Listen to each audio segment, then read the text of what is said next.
Hello, all you spacers out there, and welcome to Endangered Species Part 2. Yes, the second chapter of this Mothership mini-series where a group of friends get together and play the tabletop role-playing system that is Mothership, a wonderful game that makes you win friends and influence people. Don't say anything, players. Don't say anything. Thank you very much for checking out the show. And over the next couple of hours, if we entertain you, maybe even have you on the edge of your seat, maybe wondering how the players are going to get out of this, or if they do indeed make it, then please like and subscribe to show your support for the show and everything we do. We truly appreciate it. Yeah, and let us know what you think in the comments below. Because for the next couple of hours, we're just going to be switched off. We won't be we won't pay attention to anything. So we want to know what you think. But who are we? My name is Vince Hunt, and I am the Game Master / Warden for this week's show. And I'm very pleased to be joined by 4 awesome players, people who are now veterans to the tabletop role-playing game, and they've agreed to be signed up for a few nights of suspense, action, and probably a little bit of stress. They maybe got a little bit stressed after the first episode. If you've watched the first episode, then you probably know what we were talking about. But who are these players? Well, allow me to introduce them to you. Firstly, a Safe Space regular, podcaster, writer, and an absolute legend who I'm never sure what she's going to do in any game, any tabletop game I play with her. It's Lizzie Boyle. Hello. She's so cheerful and jolly now. But you know, you never know. You just never know what you're going to get. But what you are going to get with our next guest is nothing but joy, sunshine, good times. And if you watched last week, some really unnerving moments that made you think, how did she come up with that? It's Sarah Millman. Hi. Right. What? What? Yeah. What? This is the pre-show amble where everyone's like just pretty chill, trying to keep their blood pressure low. But someone who's cool as a cucumber. Not just in the way he dresses.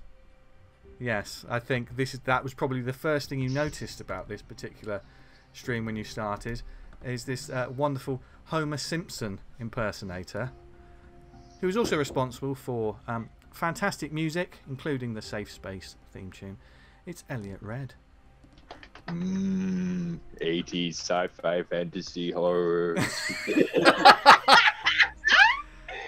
It's even more terrifying knowing how cold-blooded you were in the first episode. We were saying before this started, Avocado should not have been on that ship. Somebody analysed that boy and sent him on this mission without really thinking about it. They weren't paying attention because he should not have been in that ship. Hey, come on, man. He's already arguing. No, arguing. Stating facts. Just state. Oh well. Cold-blooded. Cold-blooded. But someone who's very warm-blooded. A generous, loving soul. Knower of sci-fi. Speaker of nonsense. And a fantastic pilot that actually made sure that some of our players were alive. Did not die. And it's mainly due to the one and only Matt Troy. Hello, sir. Hello. I will point out that obviously I heavily leaned my character into piloting. Now we've crashed. But the crash could have been worse. Thanks to you. True. Yeah. We could find like a Halo buggy or something. You don't know. Yeah, totally. Yeah. To be fair, I'm a hacking robot in a forest, so. Hack the tree. Hack the planet. Machete. Okay. What kind of hacking? Can you like hit the grass so the grouse fly out? I'm in. Oh dear. You just don't know. Hack the planet, Sarah. Hack the planet. Yeah, man. Yeah. No. Don't hack the planet because I've made a few notes on what this planet's going to be like, so I don't really know all about it. But who knows what this episode is going to be like or what they're going to discover this week. What we do know is that this is a survival horror game. And there may be a little bit of horror. Less of the survival. Don't tell them that. But no, there may be, if you like sci-fi horror, you know there's going to be some themes of violence, maybe gore, some psychological trauma. It's all done in the name of entertainment, and you know, but some descriptions may get a little bit grisly in some ways. as a sort of GM, I have talked to my players before the game and let them know that, you know, if ever there's a point where they're like, that's too far for me, I can dial it back. So if any point we're going pretty dark, which we shouldn't do, but you never know. I like to keep them on their toes. That would be why. And it's something that all Wardens, GMs should do with their players beforehand. As it says in the wonderful Mothership Players Manual. Yes, go to thank you to them for creating this wonderful game. Go to mothership.rpg.com to find out more. So I think now that we've got the preamble out of the way, have you all got your dice? You got your notebooks? You got your list of who made it and who didn't after chapter 1? Yeah, good. I'm so used to people having like notebooks and just scribbles. And last week they were bringing out iPads and phones with like all that. I was like, don't show that concept art. That may not be for public consumption. But either way, it's going to be interesting to see what happens this week. So without further ado, let's jump back into this week's game of Endangered Species.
Previously on Endangered Species, we were on the planet Ostillis, following an armor site rescue team that were dropping onto the surface.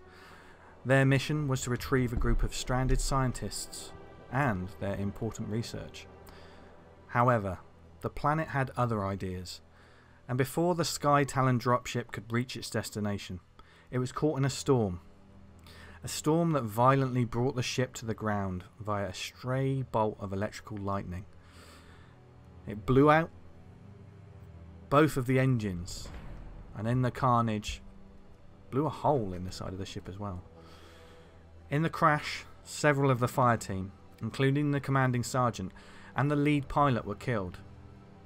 But even with that, the situation could have been worse. If it had not been for the skills of pilot BLOUSE, known as Vig to his friends, whose sheer force of will helped land the ship in a swamp. The remaining Marines came to consciousness in the wreck. Some were badly injured, others were trapped, such as the team's android, Harper. As the survivors began recovering and assessing the situation, another problem arose. Amidst the storm and the rain, creatures appeared from the darkness of the jungle beyond. They surrounded the Sky Talon, drawn from the sound of the crash, no doubt.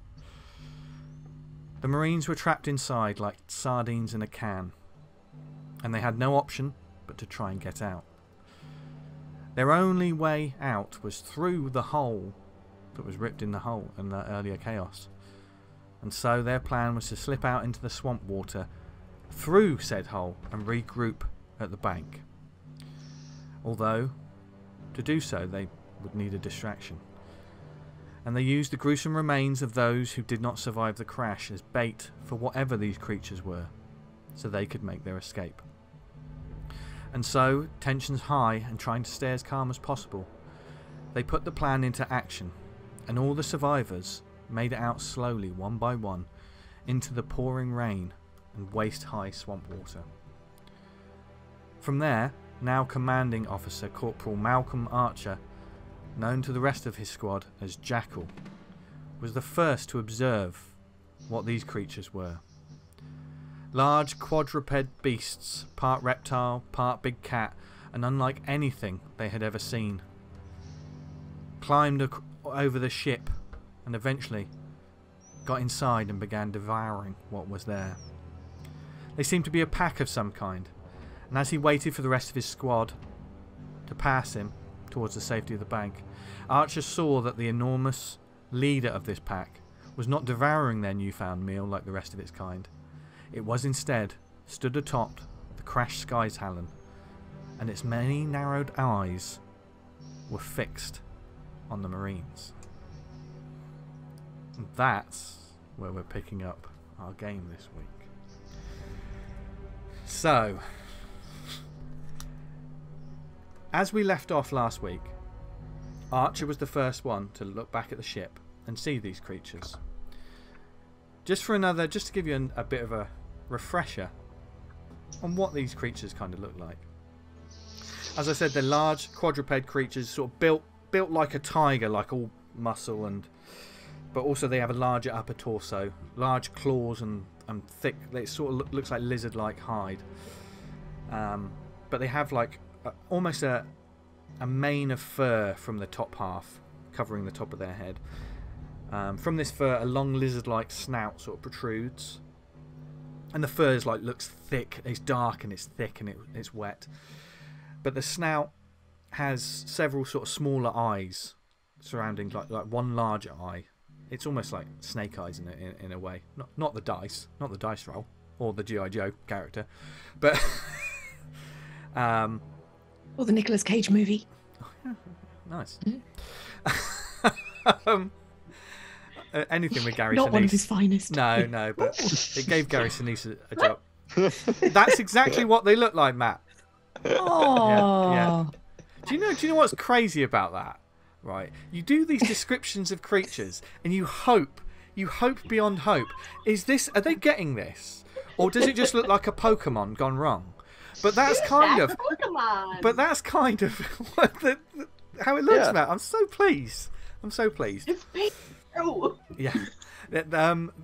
And these creatures, certainly, it has like a large maw, and the one that Archer saw was larger than the rest, probably a good size and a half. Yeah. And they all have long tails, Yeah. which you would see. They all have similar sort of tails. The pack leader, that's the one you notice it on. They have the same sort of tails, but it has like a flat disc at its tip.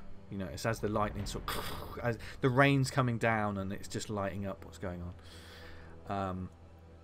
But the leader is bigger, and you notice that it has like large sort of spines, like thick plate, like almost. How's the word to describe it? I won't say spines that run down its neck, but it's almost like little plate. It's like plates, sort of dinosaur plates, that kind of thing. That begin at the top of its head and run down its spine. The rest of them don't have this, from what you could see. And it also has two large tusk-like mandibles. Mandibles. If you've ever seen the classic film The Relic, which I hope some of you have, because I love that film, it's that kind of thing. So, but the mouth inside it, and you saw as this creature sort of slowly opened its mouth, it opens in threes. It's like the top maw opens and the jaw distends outwards, and it's just teeth and a long tongue. You see that briefly. Like in Blade. Yeah. Or many other Guillermo del Toro sort of movies. Yeah, he loves that. It's been around. Yeah. Been around. It certainly looks like a nightmare. But as you saw the rest of them just sort of disappear into the ship, they just seem to be like moving quickly and cat-like, very cat-like. That's the way they move. And if you've seen a cat sort of disappear into a space that's almost too small for it, it's almost like their bodies do that as well. You see one sort of disappear inside. There's the tree that was piercing the front of the dropship, and you saw, you know, you see the end of one as it was digging, you know, it was climbing through the hole that was made in there. But the large pack leader is just stood there like a great lion from your nightmares, just staring at you. What do you do? No one else. I don't know if anyone else has turned around and seen this, but Archer's seen this as the rest of you are trying to get to that bank. And there's jungle beyond, just about 30 meters behind from the bank is jungle. Just thick jungle. So, first of all, the big one has definitely seen us. And have the smaller ones like started to see us as well and are basically sort of... No. It's just the big guy. The big one's just looking at you. It's just watching big you, one's just and looking the others at seem to be preoccupied with whatever's... Okay. And it's on me to do something about it, huh? Cool. Okay. Didn't we roll for it? I'm pretty sure we all failed a roll apart from you. And that's why you're the only person to see it? Okay. No, that's fine. Or am I remembering it wrong? I'm just thinking about my best course of actions here. So I think because everyone's currently moving. They're trying to move. Yeah. Lucky is carrying Tank. There is a group of, like I said, there were just to let the propping him up because he's quite big. Yeah, Tank is the biggest guy out of the whole troop, and he's got badly damaged leg and his cut leg. Just to paint a picture for the players and for everyone watching, there was obviously a lot of this fire team that went out. I learned between episode 1 and episode 2, they're not a platoon. It's too small to be a platoon. They're a fire team. Shame on me if anyone screamed at the screen during the fight. If I ever mentioned platoon, I got it wrong. There needs to be a bigger number to be a platoon of soldiers, apparently. So you're a fire team. Sounds cool, doesn't it? So there, as well as the main characters, there are a couple of others. I'm just going to call them by their call signs. There is the medic, High Noon. There is the radio operator, Workbench. There's Tank, who currently, Lucky, helped out the ship. You have Volatile and Majestic. That are their call signs. I might call them by their their actual names at some point, but that's who you've got. What would you like to do? Archer, no one else seems to have noticed what you've noticed. They're too busy trying to move forward. That's fine. So obviously this is not going to last forever, but I would like to get as much time as possible of this thing looking at us without doing anything and us continuing to move. I don't want us to stop moving when I suddenly go psst or anything like that. So I want to like whisper as loudly as possible so everyone can hear me. Keep moving. Anybody ready for combat, start running. But I want to whisper that. Okay, as people keep moving. Anybody ready to fight? Get going right now, because he's going to go for the ones who start moving fast. None of you have turned round, but you heard Archer say that bit.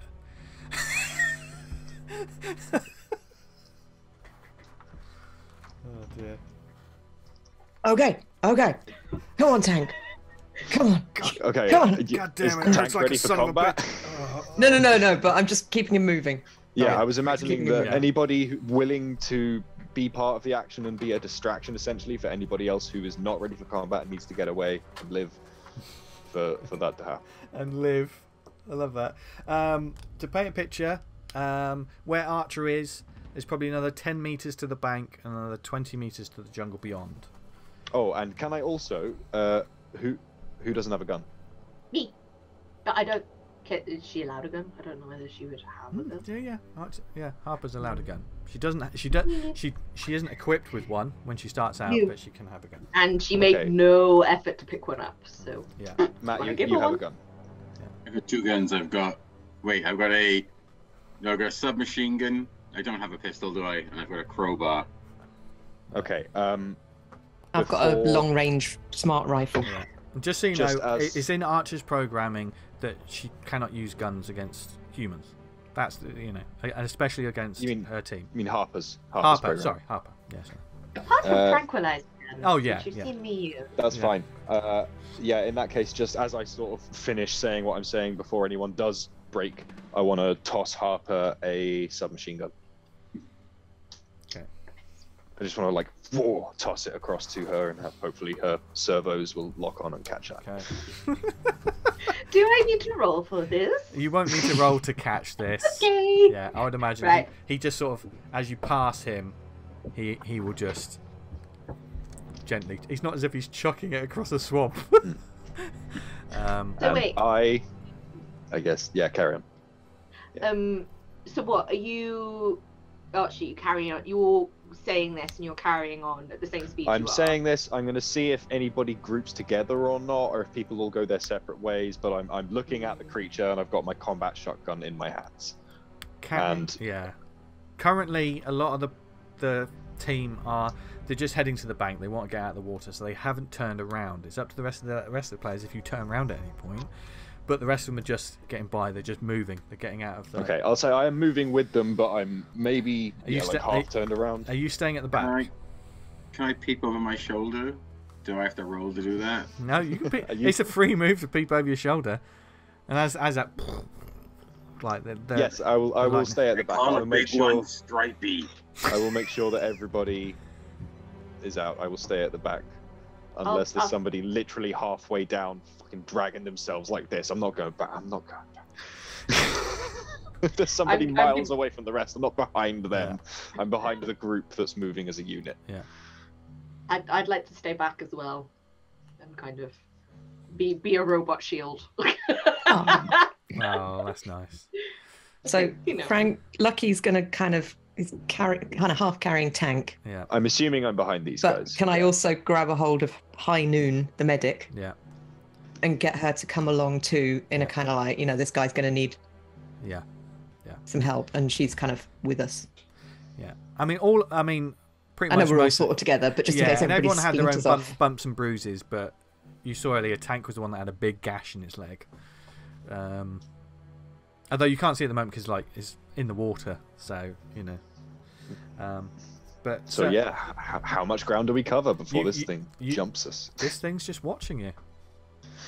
Okay, we're gonna move to the bank, I guess, if that break in speed hasn't done anything. You see it sort of lift its head, and these large nostrils just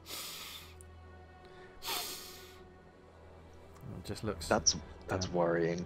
Okay, just update on everybody. We've definitely been spotted, but it's not doing anything. So be extra alert. You see the dropship move a bit more as like things are moving within it.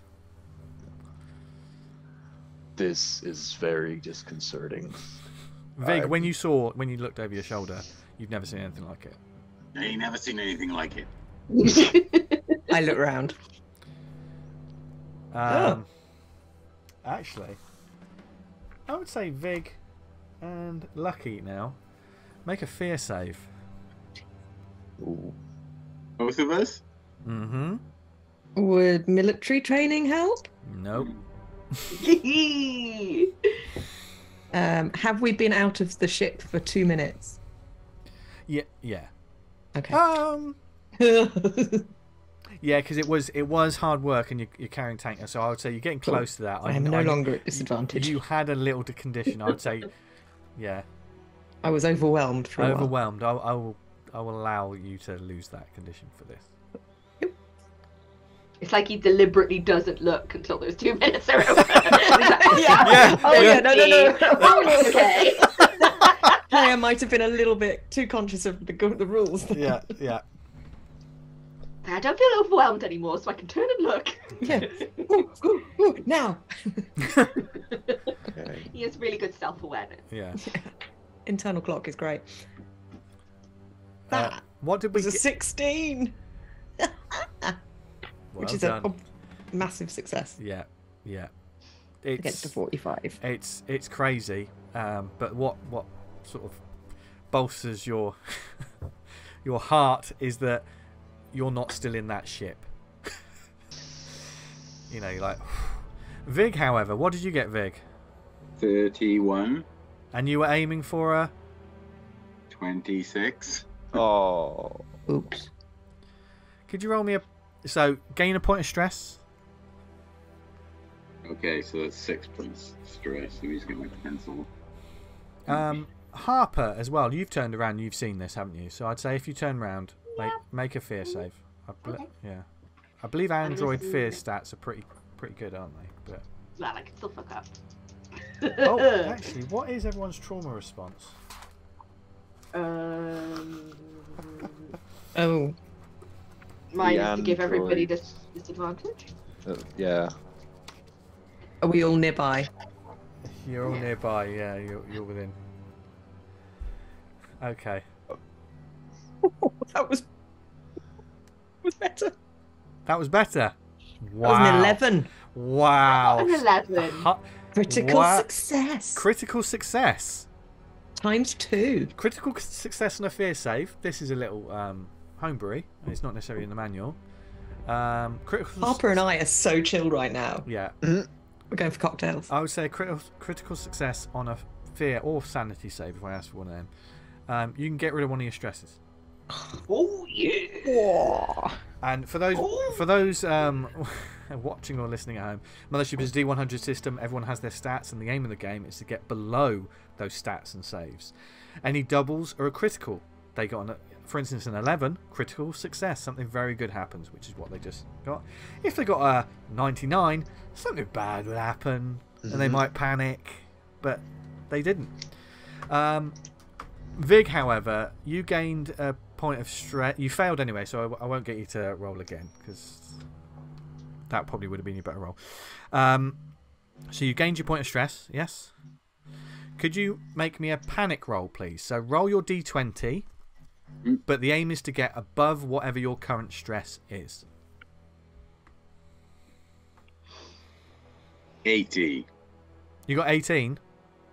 Oh, hang on. Did I roll the wrong one? I was about 80 on a d20. How many d20s did you roll? 18. Yeah. Hang on. All right. Okay. So this is this guy, right? Yeah.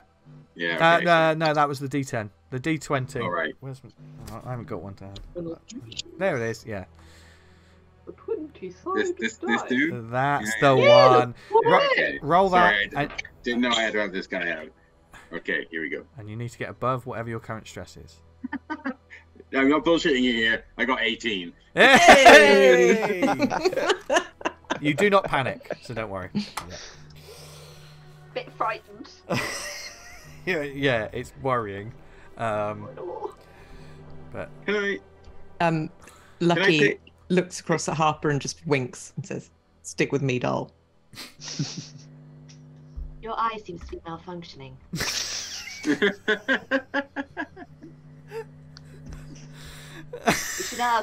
We should ask the medic. Just stop fucking talking, man. Let's get out of here. Yeah, I guess we'll just... Is there a tree line near the embankment? Everyone makes it to the bank without any... And, like I say, the jungle is 20 meters ahead. And you keep walking. If you just slowly... I mean, is everyone just pegging it towards the jungle? Or are you... No. Okay, if anyone is, I'm going to be like, stop. I want everybody to keep moving at a very casual pace. And before we enter the tree line and disappear through it, I want us all to stop, basically. Okay. And just, for a sec, everyone just sort of look around, and I'm going to point upwards and just be like, scan the trees. Okay. You can all scan your tree. Scan the trees. There seems to be nothing. I mean, the lightning does occasionally come in flashes. It's not coming... It's in the sky, but it's like flares sometimes. Okay. There doesn't seem to be also, anything moving in the trees. You don't see anything. Cool. But it's still watching you. The big one's still watching us. You. Yeah. But there's still, apart from the shake of the Sky Talon, nothing comes out. They seem to be. No. They seem to be quite busy. Well, maybe we'll see this guy later, but otherwise, not our problem right now. So, let's just mosey onwards, assuming this is the correct direction towards our target. Okay. Well, as you head into that assume is no, I wasn't doing saying a lot of I work. assume. It was kind of it was more of a question. It was like to Vince. It was like, is this towards our target? Because if not, I don't want to go this way.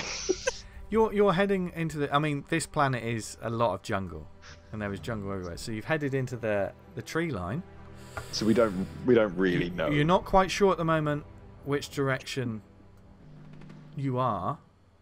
Mm-hmm. But Yeah, Harper we've have got- any idea? Yeah. Who among the crew that's well, not dead? Well, Does Harper have any data, any maps you can follow or anything in their systems? Harper, when do you want to stop to have a look? Not right here in view of the creature. No, So- let's go on a little bit. Get You're- under you- cover. You're gonna head a little bit into the jungle. Is I it can't believe he thinks we're going to embarrass him in front of the creatures. as you Not in front of the creature. as you Everybody be cool. as you head, and you got your head on a swivel, and certainly like some of them. Once you're in the jungle, some of the other Marines are sort of looking around, and they don't see anything. And Harper, you can certainly take a moment with the wrist device you have, that of course you use to help monitor the other Marines and make sure they're okay. It comes with certain things sort of preloaded and information in it. And Harper, you see Harper just typing away on it before on your screen brings up sort of a topographical map of the planet. Now, my players are in roll 20. Oh. Oh, nice. He wanted it to be green and black. Okay, sweet. So you will see on the map there is a little flame icon. That's where the ship landed. Okie doke. Uh-oh. So Oh, I feel weird again. oh Yeah, you have. Oh, Oh, I'm back. the aliens are trying to interact with Matt's signal. Should he appear at some point? Okay, what am I looking at? How am I looking at the map? we're ha. If you're on roll 20, Yeah. yeah, you should. Are you on? You should be able to see the topographical map screen. I Which can see Safe Space and Mothership RPG campaign. Oh, do I launch the game? Yes, launch the game. Launch the game, and that will immediately take you into where this is now. Okay. So this is just a reference because a lot of this is theatre at the moment. But there is like a map that shows. I mean, it's not like a Google Maps. This is just given a current sort of. You can see it's pretty difficult kind of terrain, and it's certainly not giving you details of really anything. But it does have programmed into it where the outpost is, which you'll see. And is it that beaker? It's that beaker. Now, what? Not that, but a different beaker. I couldn't get him to play in the game. He was too expensive. But what you'll also see is it will give the distance from where you are. It's about 10 kilometers. It's going to be 10 kilometers on foot. Oh, damn. Through this jungle from where you are. Now, normally, on a clear day, on a simple day, that would be 2 hours, 3 hours, something like that. It could be a bit longer, and you don't know what this terrain is going to be like. So, do you push on? Carry on. Carry on. Perhaps we should find some cover a bit further away from these creatures and perform some maintenance. You know what? That is a fantastic idea. We should try to find as safe a spot as possible and heal up so that we can carry on with the mission. What do the others?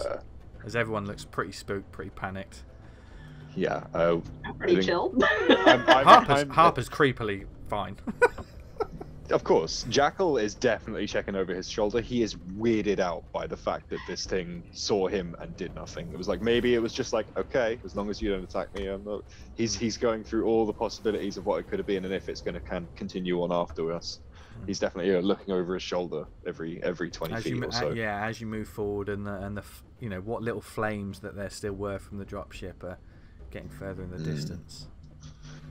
But yeah, as long as that thing is as far away as perhaps we're comfortable that it's not following us, and we're not hearing any thuds. Okay. It's fascinating that it didn't follow us. It must have been able to see us because it had so many eyes. It's interesting. What the fuck are you talking about, man? What are you talking about, eyes? Didn't you see them? Oh, I guess It was a big stripy guy on top of the spaceship. And he had a lot of eyes. Oh, fuck, man. A little thing on his head. We just need to keep moving, okay? Fuck. Yeah, seriously. Safe spot. Find a safe spot. What the fucking safe spot, man? Space. Where the hell is there gonna be a safe spot in this shit? Wow. Maybe is correct me if I'm wrong, where the white bits are, I'm assuming that's like higher ground? That's the white lines are sort of water, like solid bodies of water. Okay. Yeah.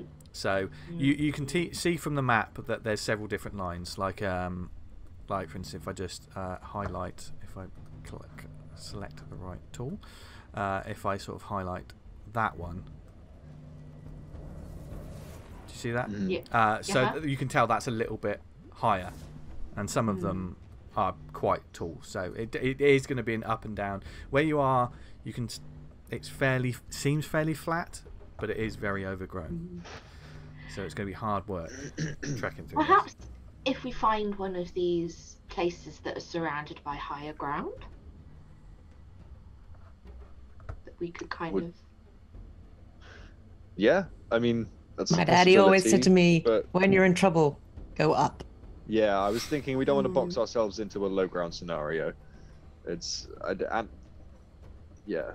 I have the high ground. It's always important. So, that said, I think if these creatures spot us and they are once again hungry, we are probably dead whether we're high or not. It's a possibility, but we should play things as safe as possible. Harper, could we've got luck on our side. Well, lucky you get a couple of you get a couple of dirty looks from that. Like, oh come on, man. Look, I'm not saying we're going to be staying in a vault, but we need to find a place that is safe relative to being stared down by a giant alien creature. So, are you on the move when you say this, by the way? Spikes. I guess we're still looking, so yeah, we're all keeping an eye out. I think we're kind of shuffling, walk and talk. I'm personally looking for some kind of cave. I know there might be something in a cave, but if we can at least kill the thing in the cave, we then have that cave.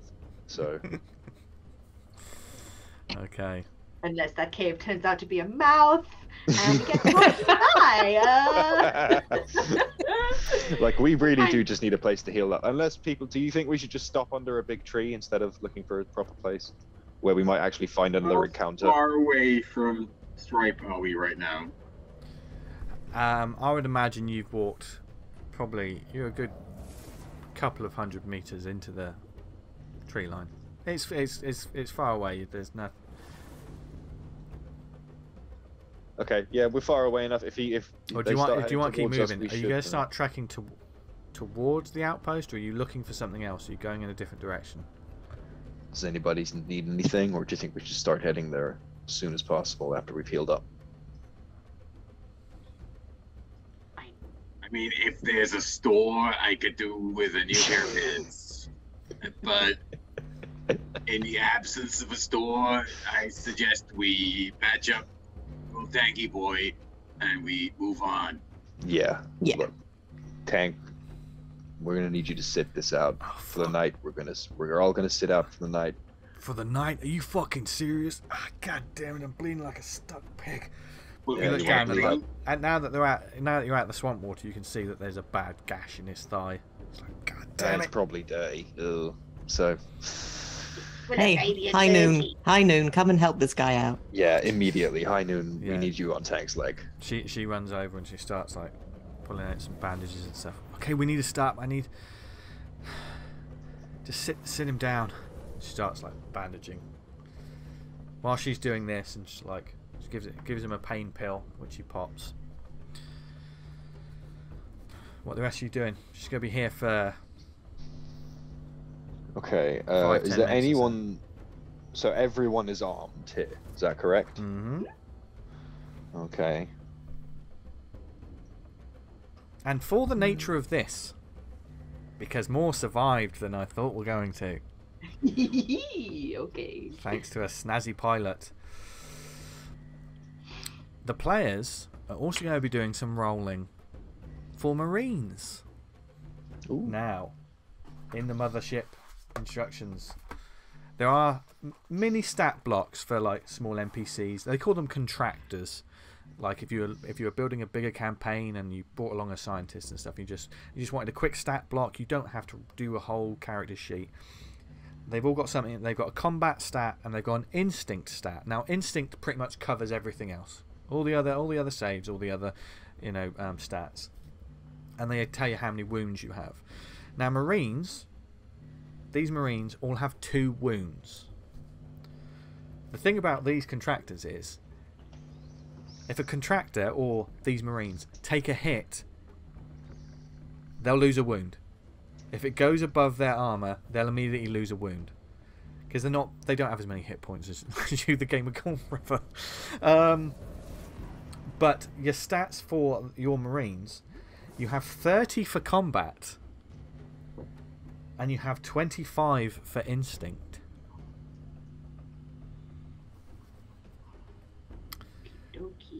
Now, they just flat. They don't get any boosters. I would say, and I'm being generous. This isn't in the player's handbook. I would move both up 10 because of military training. I'm just going to add that. So.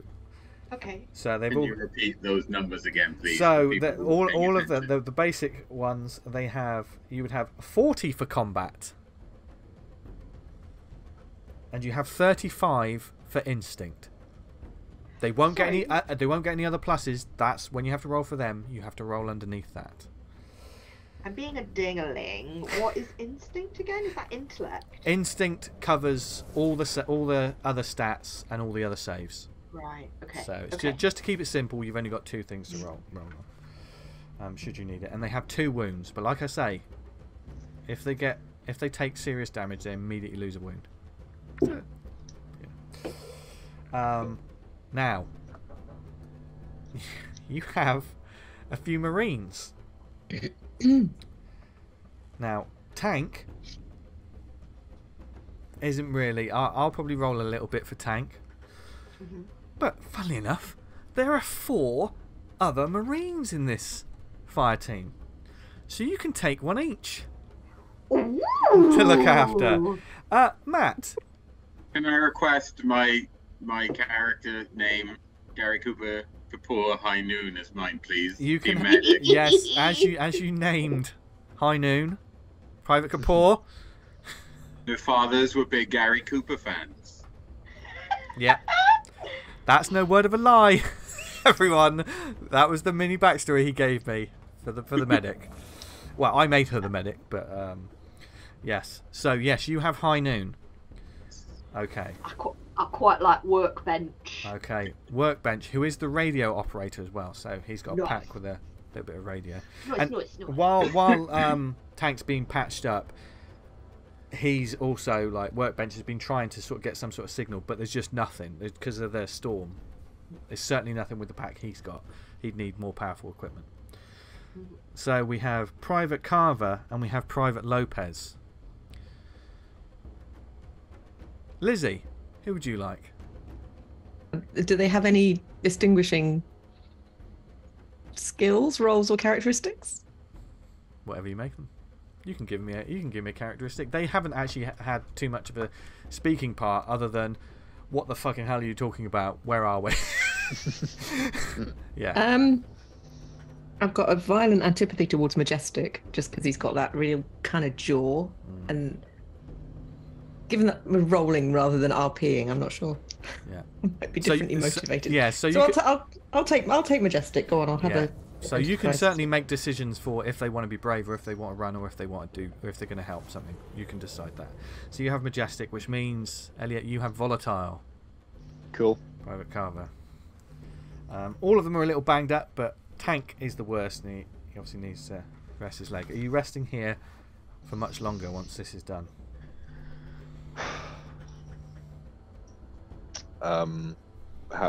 How's Tank's leg looking? I'm assuming not good. Bandaged up, but you know, it's the bandages are wet. You're covered from a lot of the rain. Yeah, but there's a humidity to this jungle as well. It's not pleasant. But he can just about he can stand on it. Just about. Jackal's just going to look around and say and ask for majority vote. He's going to say, who thinks we should keep moving? That does seem like the best option. We could probably find better cover at the base as well. We should keep our eyes peeled as we move. That sounds like a good plan. Tank, you doing good, buddy?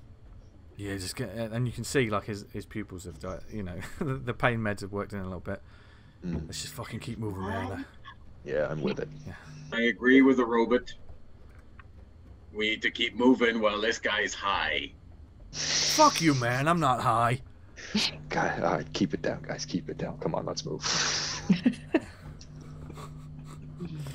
Okay. So are you going to trek onwards towards the outpost? We're going to trek onwards as much as in the direction of our goal as is possible, please. Okay. So we're going to have a little bit of a jungle trek. All right. And anyone who knows me loves I love a little bit extra, a little bit of a challenge, a little bit. So it's a 10k trek pretty much from where you are. This is going to be split up into 4 sections of 2.5 kilometer. Whoever's leading the trek is going to have to give me a bit of a roll. As you're just going to forge onwards. Well, oh, those NPCs are going to go quickly, aren't they? Oh no, children. I mean, I'm torn between. Has everybody got the map, right? It's not just me. Yeah, you can Because I'm pretty sure she'd stay at the back to again. Cover everything. Yeah, not all the Marines have the same sort of equipment you have, but there are others that have it as well. So mechanically wise, it's going to be fine. Whoever wants to lead can do this. As you're just going to forge onwards. Yeah, I'll be at the front. Okay. Lucky's wants to go and talk to Jackal. Okay. And kind of say, look, this is not my first time in this kind of environment, but I'm really good with this. It's my kind of smart rifle, which is a longer range weapon, and I can shadow you guys along I can flank and just kind of be your eyes while you're looking ahead. I can look over there, you know. Honestly, I like the sound of it, but if you're going to be far away, do you have a way to contact us other than super loud noise? Do we have little communicators? Yeah, do we have anything like that? You have a personal comm. We got little walkie-talkies. Short range. You've got short range comm. Yeah, short range comm. Okay, that's absolutely fine. Yeah, I'm like, absolutely go for it.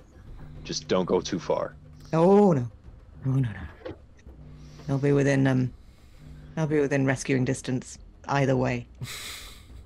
In fact, if that's the case, I need somebody to keep an eye on the tree line. Can you look up as well every now and then? That would be really helpful. Perfect. Absolutely perfect. Maybe even less often.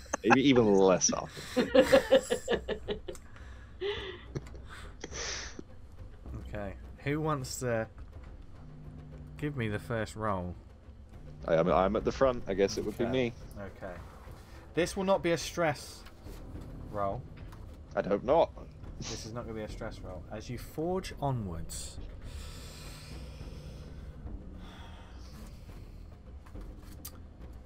could you give me a D10, please, Eliot? Just one D10. Just one straight D10. Is that the one with multiples of 10 or this one with single digits? Just the single digits. The single digit. I got a 5. 5. As you're heading up for this first part of the journey, as you're heading deep into the dark, and Lucky, do you split off from the rest of the party? Yep. So I'm going kind of off to the right, so kind of south on the map. Can we say for flavour that even though I don't have one in my inventory, that I'm using a machete to hack? I don't have. You're using an imaginary machete. Well, it breaks as soon as we encounter anything that I would be able to use it useful for. It's like a video game. Tank has something. Go on. What were you going to say, Harper? She's gonna hold out her flint hatchet, like, can this help? Can this help? I just want to hit some vines. That's... Hatchet has, you know, even though he's pretty kind of out of it, he said, "This might help, man." And it gives you this large, sort of almost like a flat blade. It looks square in a way. It's almost machete sized, and it has like a button on it. And he says, just fucking press that and make sure you don't fucking touch the blade. And he gives you a vibrachete. Now this thing does 3d10 damage. Oh, I know. Anyone who's watched the first season of Safe Space knows that Lizzie experienced one of them firsthand. Poor choice of words, firsthand. Yeah. And when you press it, this thing literally, as well as being like sharp, it vibrates. So it'll just it'll absolutely carve through anything. You know, for the foliage, it is holy shit. Okay, it is a beast. I take it. Yeah. I take it's big. it, and it's quite big because Tank he's quite a large guy. I'm like, I owe you a drink for this. Thank you.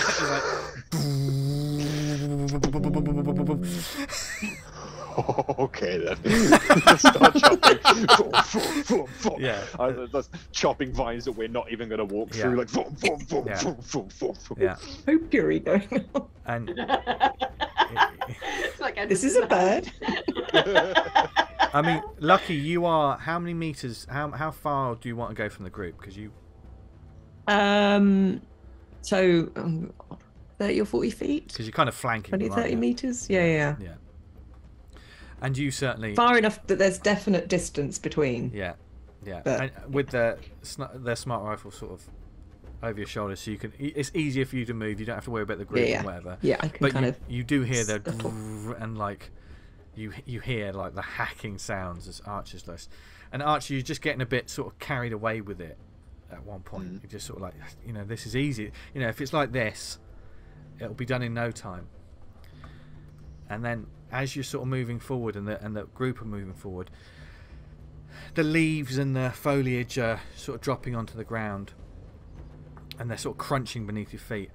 But then there's almost beneath your boots, there's almost like you've imagine, if you will, as if you stepped on a bowl of potpourri.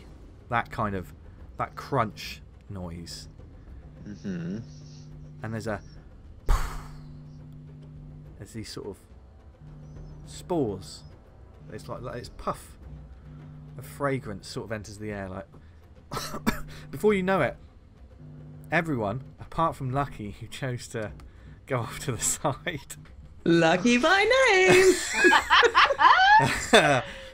Before you know it, they followed you, and you're like,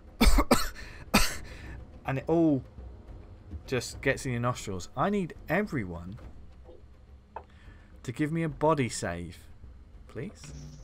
Body. As this goes into your. Just Oh, hits. Even the robots. Oh. The robot as well, because this is going into... Your systems aren't necessarily made for this, but it might be something slightly different. I do not have good body. I have bad body. Very fragile.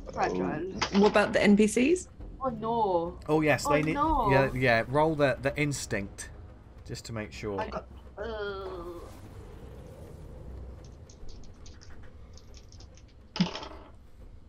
Okay. Sorry, Lopez. So workbench is pretty good. He got dubs 22. Cool. But I got 44. We're rolling the same dice for High Noon. Yeah. But with High Noon, you just got to get below a 35. Oh, sweet. Okay.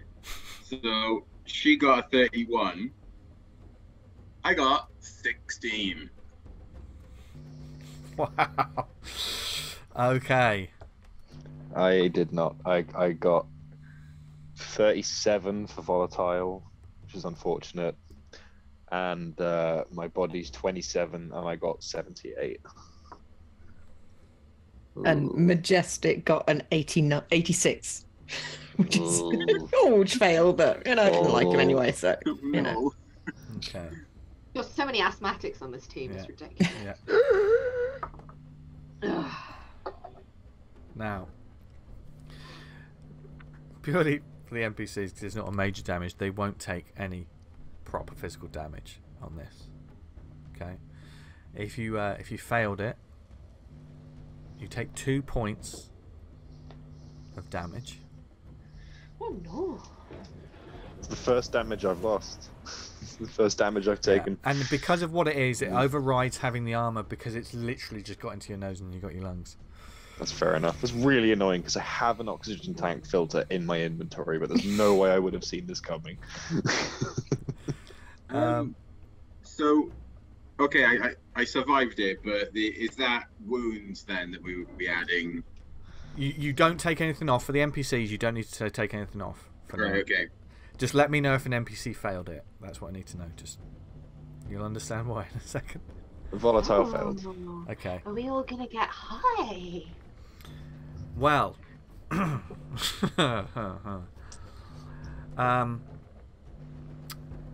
So as this sort of gets in your nostrils and your nose, and like your eyes are stinging, sort of like those that succeeded, I imagine, like Vig, you immediately just sort of like, you just pull you realise, I'm not getting, and it literally sort of puffs up and then sort of falls away. So it was literally only that time when it got caught.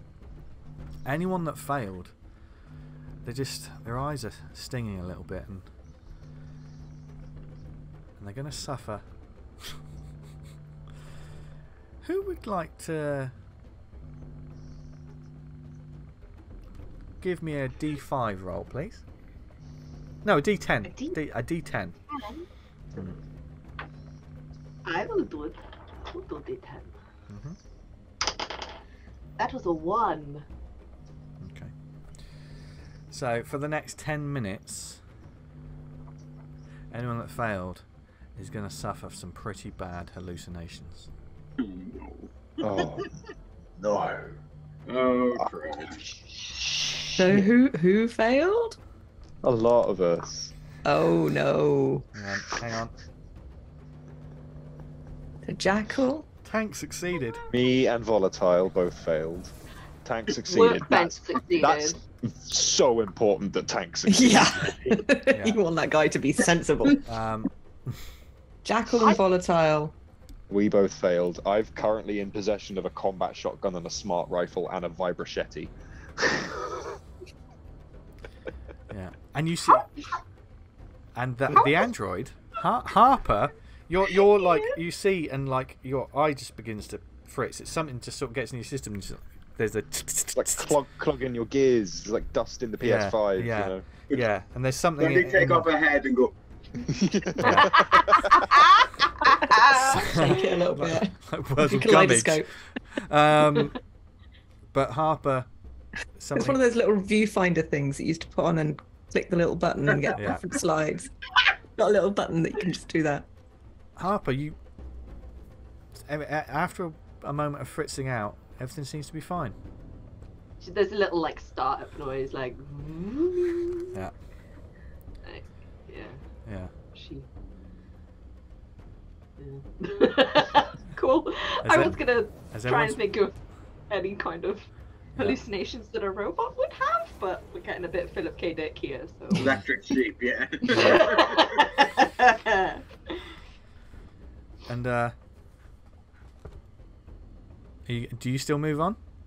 Lucky, you see them stop for a moment. You know, when you look through your viewfinder, that's when you can see them clearer. Whenever you look through the sight of your rifle. Well, I mean, I don't know how instantly and how immediately potent are these hallucinations. The sound in this forest, this jungle, seems to get louder. It's like someone just turned up the volume a little bit. Okay. Is it possible that, like, for a brief moment, I could be cognitively aware that I have just been compromised by the spores that just arose around us? Yeah, there is probably a moment of like. Yeah. Okay. It's not like you just lose your mind. It's not like you just sort of like whoa. No, it's like yeah. Okay. You probably won't. It seems fine right now. Am I aware of what's going on? Do I know that they're starting to go crazy? Yeah, well, I'm going to speak up and say I'm compromised. In what way? In what way? The crazy spore way. What the fuck was that, man? Like some people are going to be tripping. Who's inhaled spores just now? Because do you see him? Everybody see the spores? Hey, who inhaled the spores? I inhaled the spores. And you see that Jackal's looking to the left. Jackal, the whole squad is in front of you. The rest of you see he's looking in the opposite direction to where you're standing. Yeah? Who inhaled the spores? Who inhaled... Come on, raise your hand. Who inhaled... I definitely inhaled the spores. I know I inhaled the spores. And they're all just they're just standing looking at you. Like... Yeah. Would you prefer someone who isn't compromised to lead the party? Harper, I don't think your diagnostics are compromised. I think we just need to reboot the system slightly. Are you there? Can you hear me? You can't see anything, Harper, but you can hear a voice that you recognise from way back when you were first sort of woke. You know, you were woken up. Oh. I may be compromised. Is this working? Is the system working? Do we need a reboot? I think I'm compromised. Okay. I'm not sure if the VR system's working properly. We may need a reboot. She's gone too deep. Vig, you're aware, like, there's a cut, and, like, Lopez is like, the fuck, man? Where are my hands? Where are my fucking hands? Can Vig quietly back away and, like, just hide behind a tree? Yeah. Well, hold on. Make a speed check, Vig. Just this won't be with stress, but just make a speed check. Oh, hang on. I've rolled the wrong dice, but sorry. 96. Whoa. A big hand sort of grabs onto you, and Tank's looking at you going, "You're not going fucking anywhere." What the fuck? What the fuck, man? And you can see that, like, he's on pain. I mean, you recognise, like, he's on pain pills, but he's not losing it. He's just sort of like, he's a bit freaked out. And everyone else is just kind of fritzing. What did Volatile get? Did Volatile got 37. Oh, so she just missed it. So you just see her sort of sitting there. Because she just missed it. She's sort of like, oh, God. I can't believe I couldn't sneak away. No. Oh, no. You just see she's trying to... I mean, am I past the point where... This happens for a good 10 minutes. Yeah, 10 minutes, huh? And... Vig, at some point, while everyone's stopped and doing this, you think something might be behind the group. You hear something. The group are all moving around. They're making a bit of noise, but there's a point where everyone sort of calms down and they start to sort of. And it's that point. Did a tree move? Did something move behind you? Who is, apart from me and Gary Cooper, who is sane? Tank's sane. Tank made it. Lucky's sane, but far away, separated. But watching. This going, do I know where Lucky is? I think we can talk. Yeah. Okay, so I've just lost my mouse. I think my mouse is dying. Okay, right, that's better. Okay, so can I like signal to Lucky like?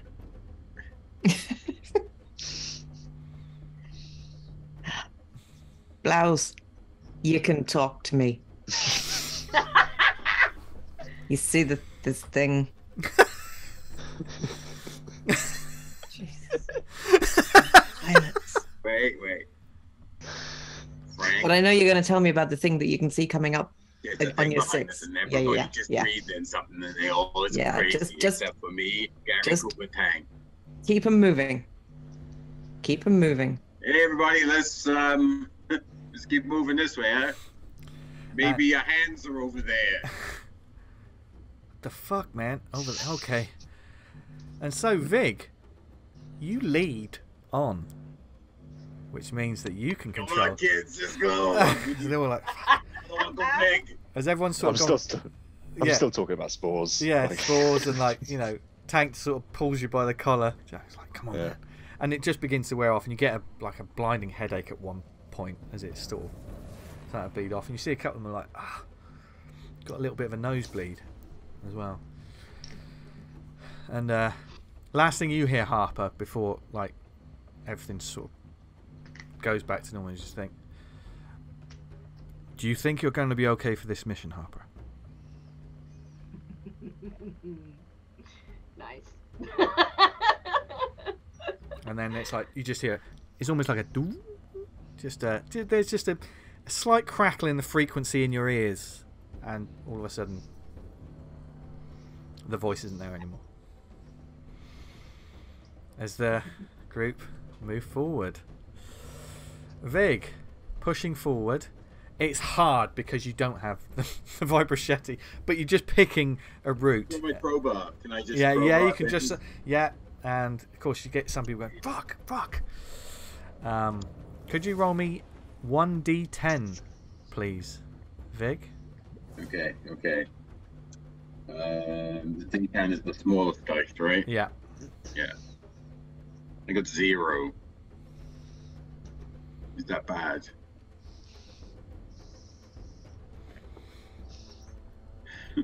You get eaten by a snake, aren't I? Killed us all. So you rolled a 10. As you're sort of heading forward, and after a while, the jungle's so thick that all of a sudden, the torches have to come on. They're on your gear, and you're pushing forward.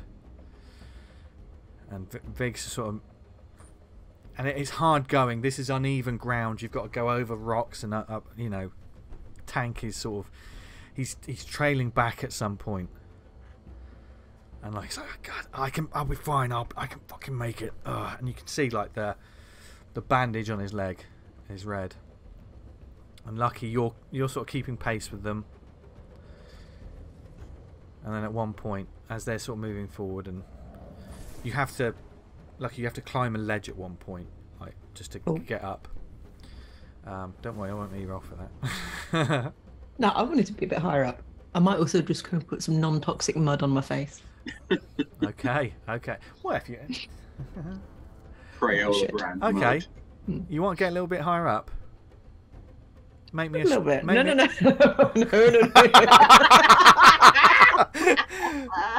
Don't cross into our D&D game. Viewers, if only I could tell you what happened last time. No, but oh my god, no. I forgot.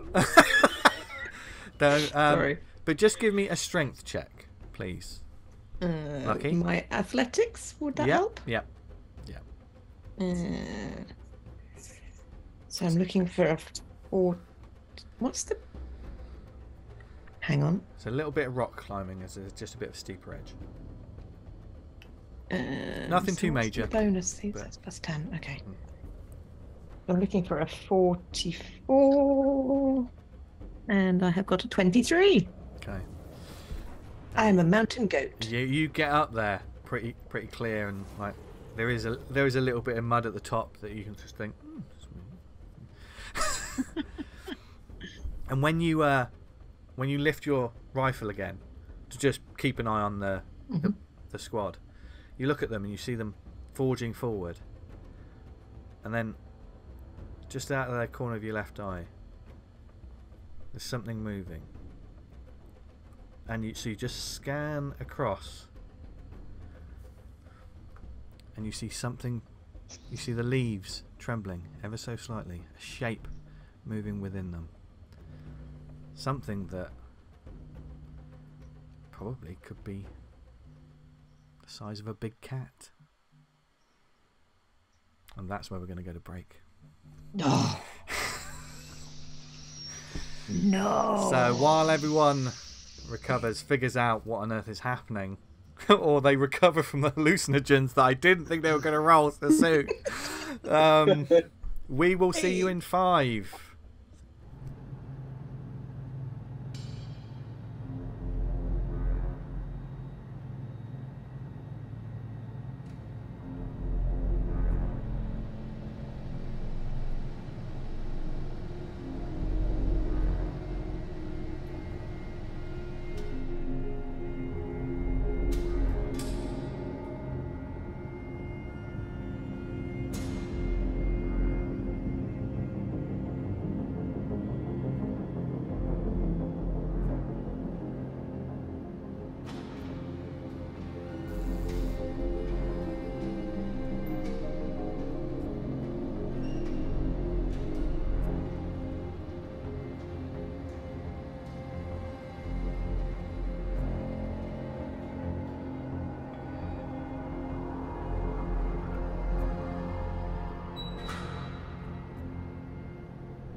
And welcome back. Yes. So as the party are moving forward,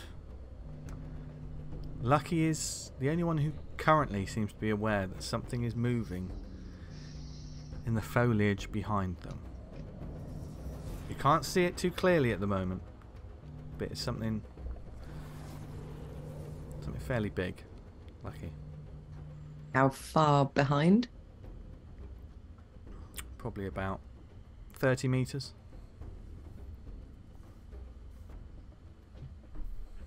Into my comm, which obviously has an earpiece. On your 6, 30 meters in the trees. Okay. No clear shot. Fuck. You see a lot of them just begin to bring up their weapons. The people coming out of the hallucinations now. The hallucinations of you got a migraine. But yeah, you don't have to worry about that. There's no mechanical disadvantage, but you've just been told. Vig is in the front. You probably hear this as well, Vig, over the comm, so you know something's going on. Yeah, that was an everybody cast. Yeah. Wait, who's with Tank right now? Just Tank's near the high noon. Tank's near the back. What order have we got? Let's see where the order is. Just for my. So Vig was at the front. Lucky is about 30 meters to the right, aren't you? Yeah. East. Who's behind Vig? Would it be Harper? Harper's going to be near the back. Yeah. Okay. I think she'd probably try and be behind Tank. Wasn't Tank dragging me? I was being dragged by Tank, wasn't I? Yeah. So. Okay. So Harper, and then we'll have Archer and Tank, who are sort of level at the moment. Tank's still sort of stumbling. Who else have we got? Volatile and Majestic and Workbench and Gary Cooper Kapoor. Who's behind you, Vig? So I think that from earlier, because I was at the back, but now I've gone to the front, and then I think at the back it was High Noon and Harper. So I've got, I guess, like Workbench or Volatile behind me, and then Tank and Archer. Okay. Yeah, I'd say Volatile's up front. Okay, Workbench and Volatile are near the front. High Noon's kind of in the middle. Archer and Tank are on the same sort of level, and then Harper is at the back. And Majestic can be in the middle. So when you hear this, go on, Harper. No, carry on. Oh yeah, Majestic can be, if it's in twos, Vig's at the front on his own. Volatile and Workbench next to each other. High Noon and Majestic next to each other. Archer and Tank, and then Harper at the back. Sound good? Before the break, you said Tank was looking a bit peaky. As he's definitely on decline. His meds are there, but you can notice that the bandage he's slowing up a bit, and his bandage is soaked. It seems to be. You can see the red. Harper doesn't put her hand towards her tranquilizer gun rather than towards her machine gun. Okay. So as you move it, do you stop? Are you all moving forward? When you get this message, what happens? Okay. Harper, you turn round, I guess, and you just look. You can just see jungle. Yeah, can I say Harper scan the tree line? Sure. What are you looking for, Harper? What are you going to look for? Movement of any kind.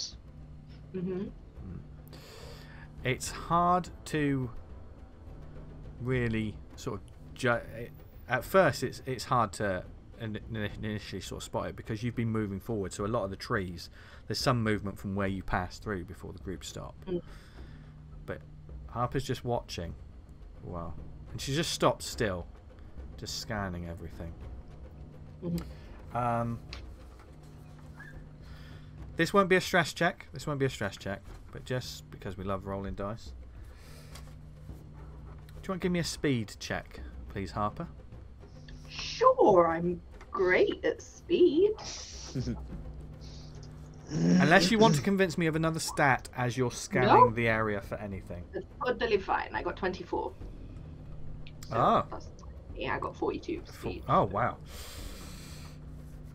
You immediately sort of, and then you clock on some of the leaves are just trembling and moving and getting closer.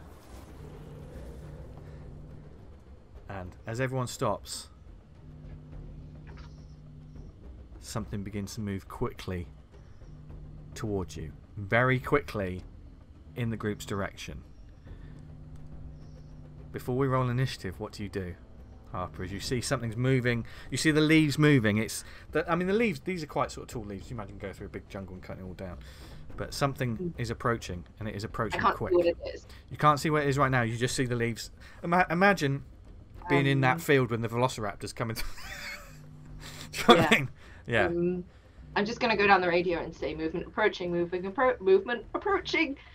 Please advise, please advise. You get one more action. Everyone gets a free action right now because Harper spotted something moving. What is everyone doing? When Harper says this, she alerts everyone. What are you doing?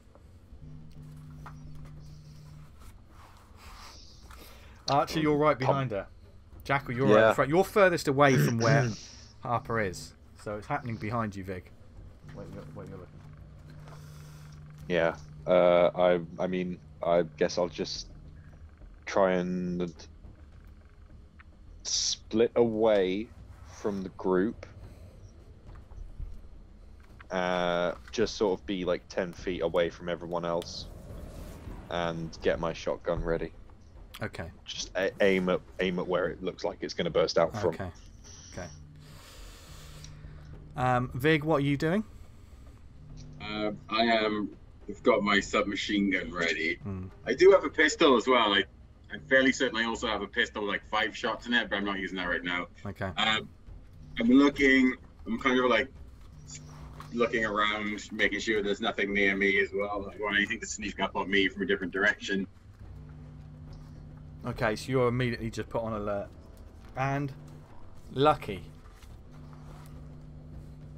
what are you doing? You see the rest of the Marines in this troop. They all sort of stand to attention. You know, they all immediately start training their weapons up.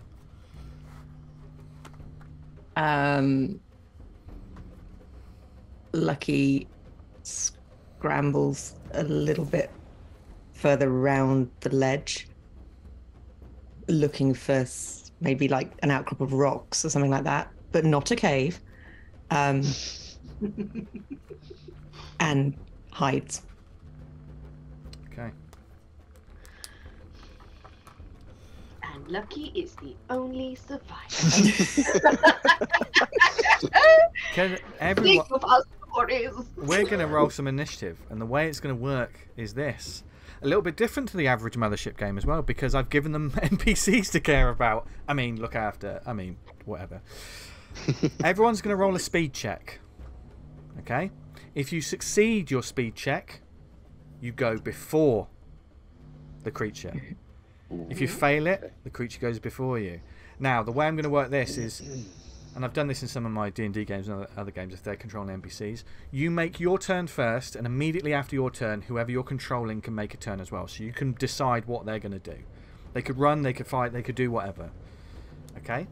But they don't need to roll their own initiative. It's almost like you're rolling for your turn, if that makes sense. And the way we'll figure out the order, because we like playing initiative order just to keep it simple, is whoever's got the lowest, whoever gets the lowest initiative score, they'll go first. I mean, and so on and so on and so on. Does that make sense? Just to make it easy. As all of a sudden something begins moving very quickly out of the bush. Now, what are your speed checks? Lucky. Can I add my military training and or my wilderness survival? Or is this pure just I think with this, it'd just be instinct. It'd just be a straight instinct. So just a straight roll. Just a straight roll. That is a 52, which is a fail. Okay, so Lucky's got a 52. Harper, what did you get? 30. I succeeded. 30. Beautiful. Jackal, what did you get? I got 5. Okay. And Vig, what did you get? I got 24. Oh, so that's a success as well. A lot of successes, which is nice. Okay. Really bunch. So, okay. So the first to go will be Jackal. And whoever you're controlling as well. So that is, Volatile. Volatile. But first, Jackal, as Harper's alerted you to this, you see something begin move. You can't quite see it yet, but you're aware of where something's coming towards you, because you're stood next to Tank at this moment in time. Who I think I'm going to make a roll for. Oh, wow. Sorry. Okay. Okay, what do you do, Jackal? As you can see something moving, you know the direction it's coming from. And if I like fired a shot now, am I like in the know that like my shot would hit it as it kind of comes out? Or if I shoot now, am I like, oh, I might miss because it's a little bit far away still? Or I mean, you're within. What weapon do you have? I've got the shotgun out at the moment. Combat shotgun. It would probably be, as you know, this does its best damage close quarters. Right. But it does do damage at a longer range, and this thing's almost nearby, so you can take a shot if you want.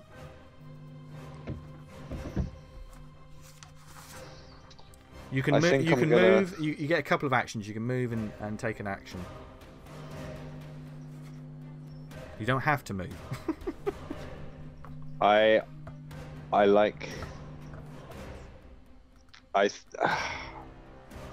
just gonna put my combat shotgun on my back for the moment, take out my vibrochetti, and I'm gonna move to the side. This thing looks like it has a path that it's gonna take out of the bush. I'm gonna move to the side of that with my movement if I can, try and get. Maybe if I need to roll to like maybe take cover and hide or something, I'll make a roll for it. But I wanna get out of the line of the. You can do that. You can do your movement. Yeah. I mean, certainly if your movement is to get to like some, because there are some smaller trees and stuff, so you can move to the side to give yourself some cover as well. Yeah. Basically, I think this thing's going to attack something, and I'm not going to be the first thing it attacks, but I'm going to get an attack on it for it. Hey. Hopefully, anyway. This is my plan. Okay. So, I love this. I love it when it all kicks off. Okay. So basically, you can when it comes to like encounters and things like that in Mothership, as it says in the book, think of it like a real life scenario and what you're going to do in those circumstances, then basically describe it. So you get two options. You can move, you can run somewhere close, which is what you've done, Vig, and basically you've taken cover. So you've gotten out of the way and you're pretty certain that you're safe. So that would be okay. Yeah. So you'll be able to see whatever comes out, you're not in the way of it. Okay? I'm fine with that. Yeah. As for Volatile, who is currently at the back near where Vig is, what does she do?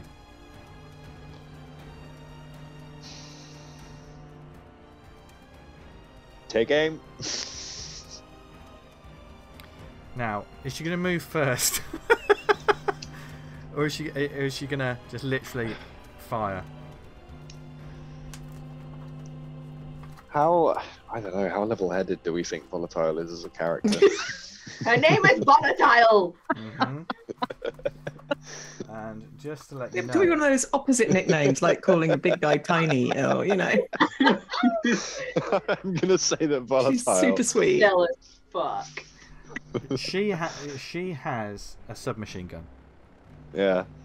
Okay. Yeah. Someone needs to do damage. Okay, so make your combat roll. Okay, is that just combat roll? A combat roll. I would 40, right? Yeah, 40. Although I'd say do it at disadvantage because she does not know what she's firing at. This thing has not appeared yet, so she's firing in its direction. Okay. The 2 rolls take the lower, yes. Take the lower. The higher. So take the 2 rolls. It's disadvantage, so you roll twice and take the higher one. I'm used to disadvantage in normal D&D where it would be lower. Yeah. And I will just say, because of where she is and she didn't move, do not get a critical fail. Ah, shit.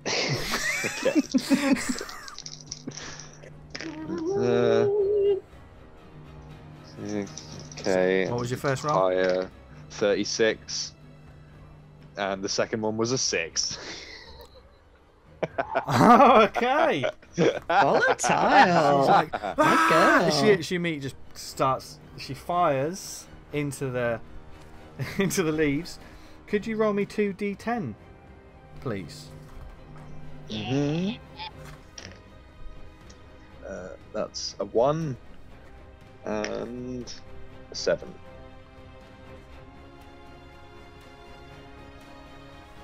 Okay. She fires in and you just hear it's like dum-dum-dum. So, I mean, Harper, you're closer, so you see these bullets come over your shoulder and hit into the foliage. You see someone like the foliage like as the guns have begun firing. Next up, because he rolled a 20, is Tank. And Tank has... What does he have? Could someone roll me a d5, please? What is the d5? A d5 is d10 and half it. I got a 3. A 3? You halve a 3. Okay, he's got a shotgun. Ooh. And when the bullet comes around, he's going to be like, ah! And he immediately starts, he's going to fire this. I don't want to make the roll. Let's see what my player... Who would like to fire a shotgun into the unknown? I've rolled enough. Okay. Okay, let's look. Okay, Vig, you can do this. You're next on the initiative sheet. For Tank, he's rolling with disadvantage because also he can't see it at the moment. So roll twice.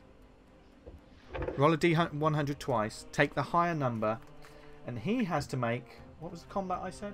Was it 4? 40. 40, yeah. Okay, so I got 50, and I got 20. Oh, fuck. Right. Could you... This always happens to my beasties. Always. Could you, with a combat shot then?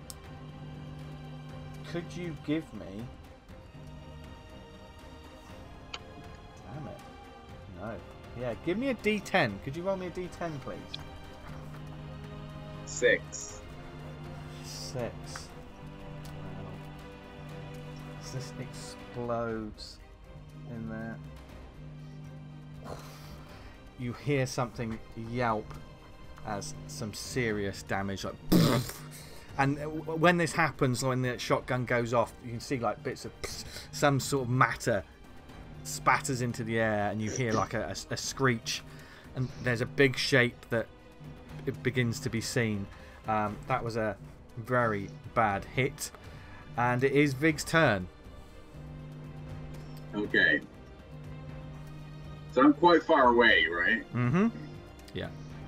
I've got a submachine gun, which I guess is more like a medium range, short range weapon. Yeah, I would say you're in the distance. When it comes to Mothership, there are several different distances in terms of like encounters. There's close, nearby, far away, and out of range. I would say you're currently far away. I would say, which means you could shoot it, possibly, depending on what you. There's a lot of other people who could shoot it, and I've only got 4 shots. Can I continue to panically scan the area to make sure nothing else is attacking us? Yeah, you certainly can. You look around. You look around. Shout. And you look around from where you are. Nothing is approaching from your direction. Seems like the only thing that's coming is coming from behind where Harper is. So you're certain, I would say, with taking your time to, if you stop to take a look round, this bit is fine. So you know, good. yeah. There are trees if you want to hide, but No, I'm okay. I'm gonna stay out in the open for this one. Okay. And you were controlling Gary Cooper Kapoor. Yes. I knew him. who's sort of in the middle, and she's like, "What the fuck is going on?" But what's she gonna do? She's gonna take a shot. Okay. She has. Did I say she has a pistol? Or she got a submachine gun? Have I said that before? Have I told you what she's got? I mean, she does have a pistol on her, but she's also got a submachine gun. So you can once again take a shot with disadvantage when she sees people firing. She's tank firing. She just aims to where he fires and then. Okay, let's do that with a submachine gun. Yeah. So once again with disadvantage, just give me the higher number that you roll. What am I rolling? The D100. Yeah, you got to get under a 40, but. She's got 10. Okay. She's got 40. She still hits it. Damn it! Could you give me 2 D10, please? Vic? Yeah, sure. I 6. Oh god! I created these sort of marines just thinking they were going to die in a horrible dropship crash. I didn't expect them to actually be as elite as they seem to be. Okay. So I got a 6. Yeah. And I got a 0. That's what happens when you name them tank and volatile. Next time, name them stinky and worthless. And... Hang on. Could you roll me a D10, please? Not appearing in this game. Again. Just a D10 on its own, please. Okay. 7. Another sort of as more blood as this thing starts to appear, and you can see like Archer where you are, and Harper you can definitely see it. You see like dark matted fur that seems to be completely chewed up near the neck and like riddled with gunshots. Seems to be one of the creatures that was on the drop ship, and it's just being riddled and going, it's sort of moving like a sort of it was moving with speed, but it's almost like sort of pedaling because it didn't expect to be absolutely peppered with gunfire. It's almost like these creatures don't expect someone to fight back. Oh, okay. Yeah. Oh no, that wasn't the alpha, was it? Oh no. No, it's baby. Because the baby one. Okay. I love the fact that Eliot's pointed that out. Oh, that's not the one that was looking at me. And you can see like there's a massive wound. Harper, you can see it clearly. Like there's a massive wound in this thing. Harper, it's your turn because you succeeded, didn't you? Yep. I'm gonna. She's just seeing as, you know, she was waiting to see what everyone else was doing, and seeing as we're not running away, we're gonna just shoot the fuck out of this thing. She's gonna just take a couple of steps back and to the side, not like diving out the way, just kind of like, you know, putting out a gun and casually leaning back a bit. And she's gonna shoot this. Okay. This is not with disadvantage now that you can see this thing. So. Yeah. So what am I rolling? Sorry. What weapon have you got? Submachine gun. Okay, roll me a combat roll. Oh, I'm so good at combat. I'm amazing at combat. Can I do anything to supplement it? Harper has military training, which we initially. Yeah. So she can use that. Yeah. So does that mean I just add 10? Add 10 to the roll and roll underneath that. Nice. Come on, big money, no whammies. 67. big whammies, no money. Yeah. You're not used to firing the submachine guns, and it's sort of. And now that you see this thing, it's like, you know, you can't quite control it, and you're just firing just over the top of it. And it's she looks super smooth as she's doing it. She's just like. But, you know. Yeah. Computer says no, apparently. Oh dear. And you're stood there, Harper. You You didn't quite reach where Tank was, but you know when you stepped back and you stepped to the side. But you see this thing sort of.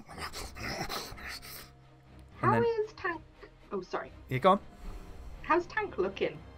He's looking fine. He's on his feet. You know, He's probably got a good shot of adrenaline right now. Yeah, and he fired that shotgun like he was meant to fire that shotgun. But you see this thing sort of, and it's sort of all of a sudden it was scrabbling, and then it gets its feet and it just bursts forwards. And at first, Harper, you think, I mean, when you see this thing coming towards you, what do you think, Harper? Well, she's gonna run a load of things in her brain of who is behind her. Can she move out the way without necessarily sentencing a human to death? Yeah. And as she's calculating all this, this thing looks like it's gonna hit her, and then moves past her. Fuck. Straight at Tank. Oh no! Oh, he was injured. As it immediately sort of moves forward, and its jaws sort of, as it bursts open, and it's going for the leg. Injury. Yeah. That's mean. And I thought these monsters were friendly. Oh, I thought they were going to be like puppy dogs. Can we take him home? I wish to adopt him. And it sort of skids a little bit, and it just misses out. It just misses his leg by inches. As he's like, "What the fuck?" As it sort of it skids on this wet mud and just sort of. So now, as it skids past, and it's more kind of. It's now close to you all, and it's near. Yeah. So it's there, but it's kind of where it's skidded. It's kind of like. Can you imagine like 5 meters away from the pack of you as you're stood there as this thing sort of skidded past? Tank's he pretty much tumbles up over on his ass. It's like and he's trying to load more shotgun shells. That's that creature's turn. Elsewhere, Lucky. Hold on, sorry, workbench. Oh, sorry, yes, workbench. Ooh. Retcon it. What is workbench doing? Shooting. Okay. You seem like I will forget about workbench, but he's got a straight roll as well. Yeah. And he has a submachine gun as well. Oh sweet. Okay. So just 40 and under, right? Mhm. I need to quarantine these dice. That was 92. 92. Oh no. He was lining up a shot, and when this thing skidded past, he was like, he just sort of fires into the air like. That's fair. And that's what you. Yeah, that's what you see. You know, from where you are, you just hear that. You can hear stuff going on. Lucky, what do you do?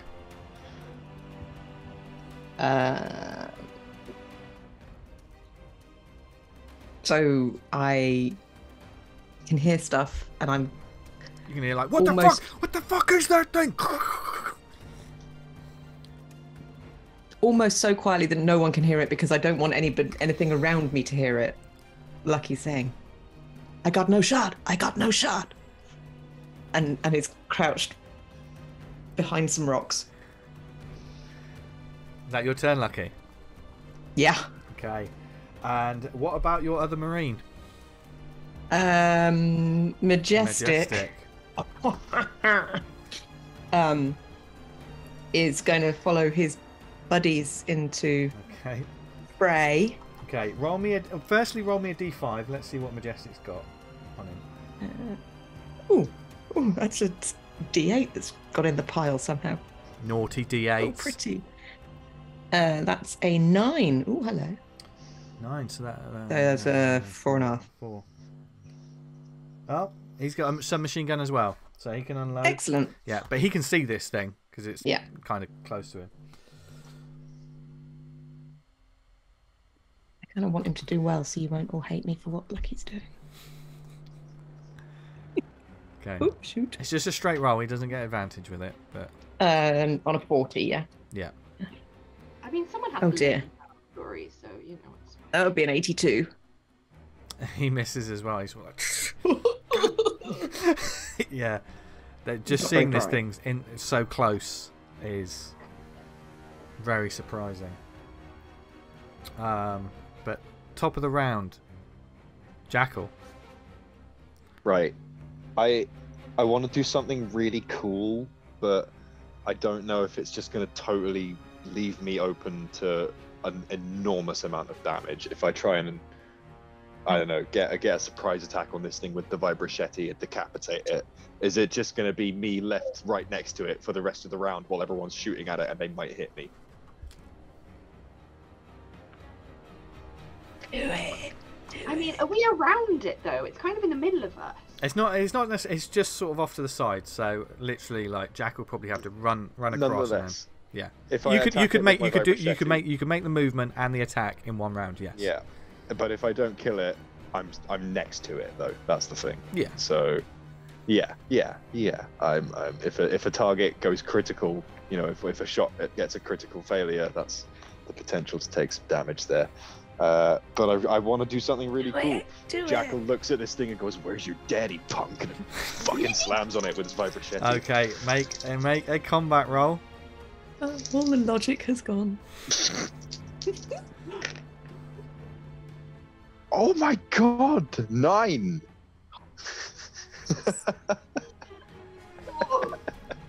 So I've had like a 6, a 7, a 9. Like, I'm rolling insane. Okay. Roll me 3d10. 3d10. Mm-hmm. That's 7, Where did I put my pen? 5, 9.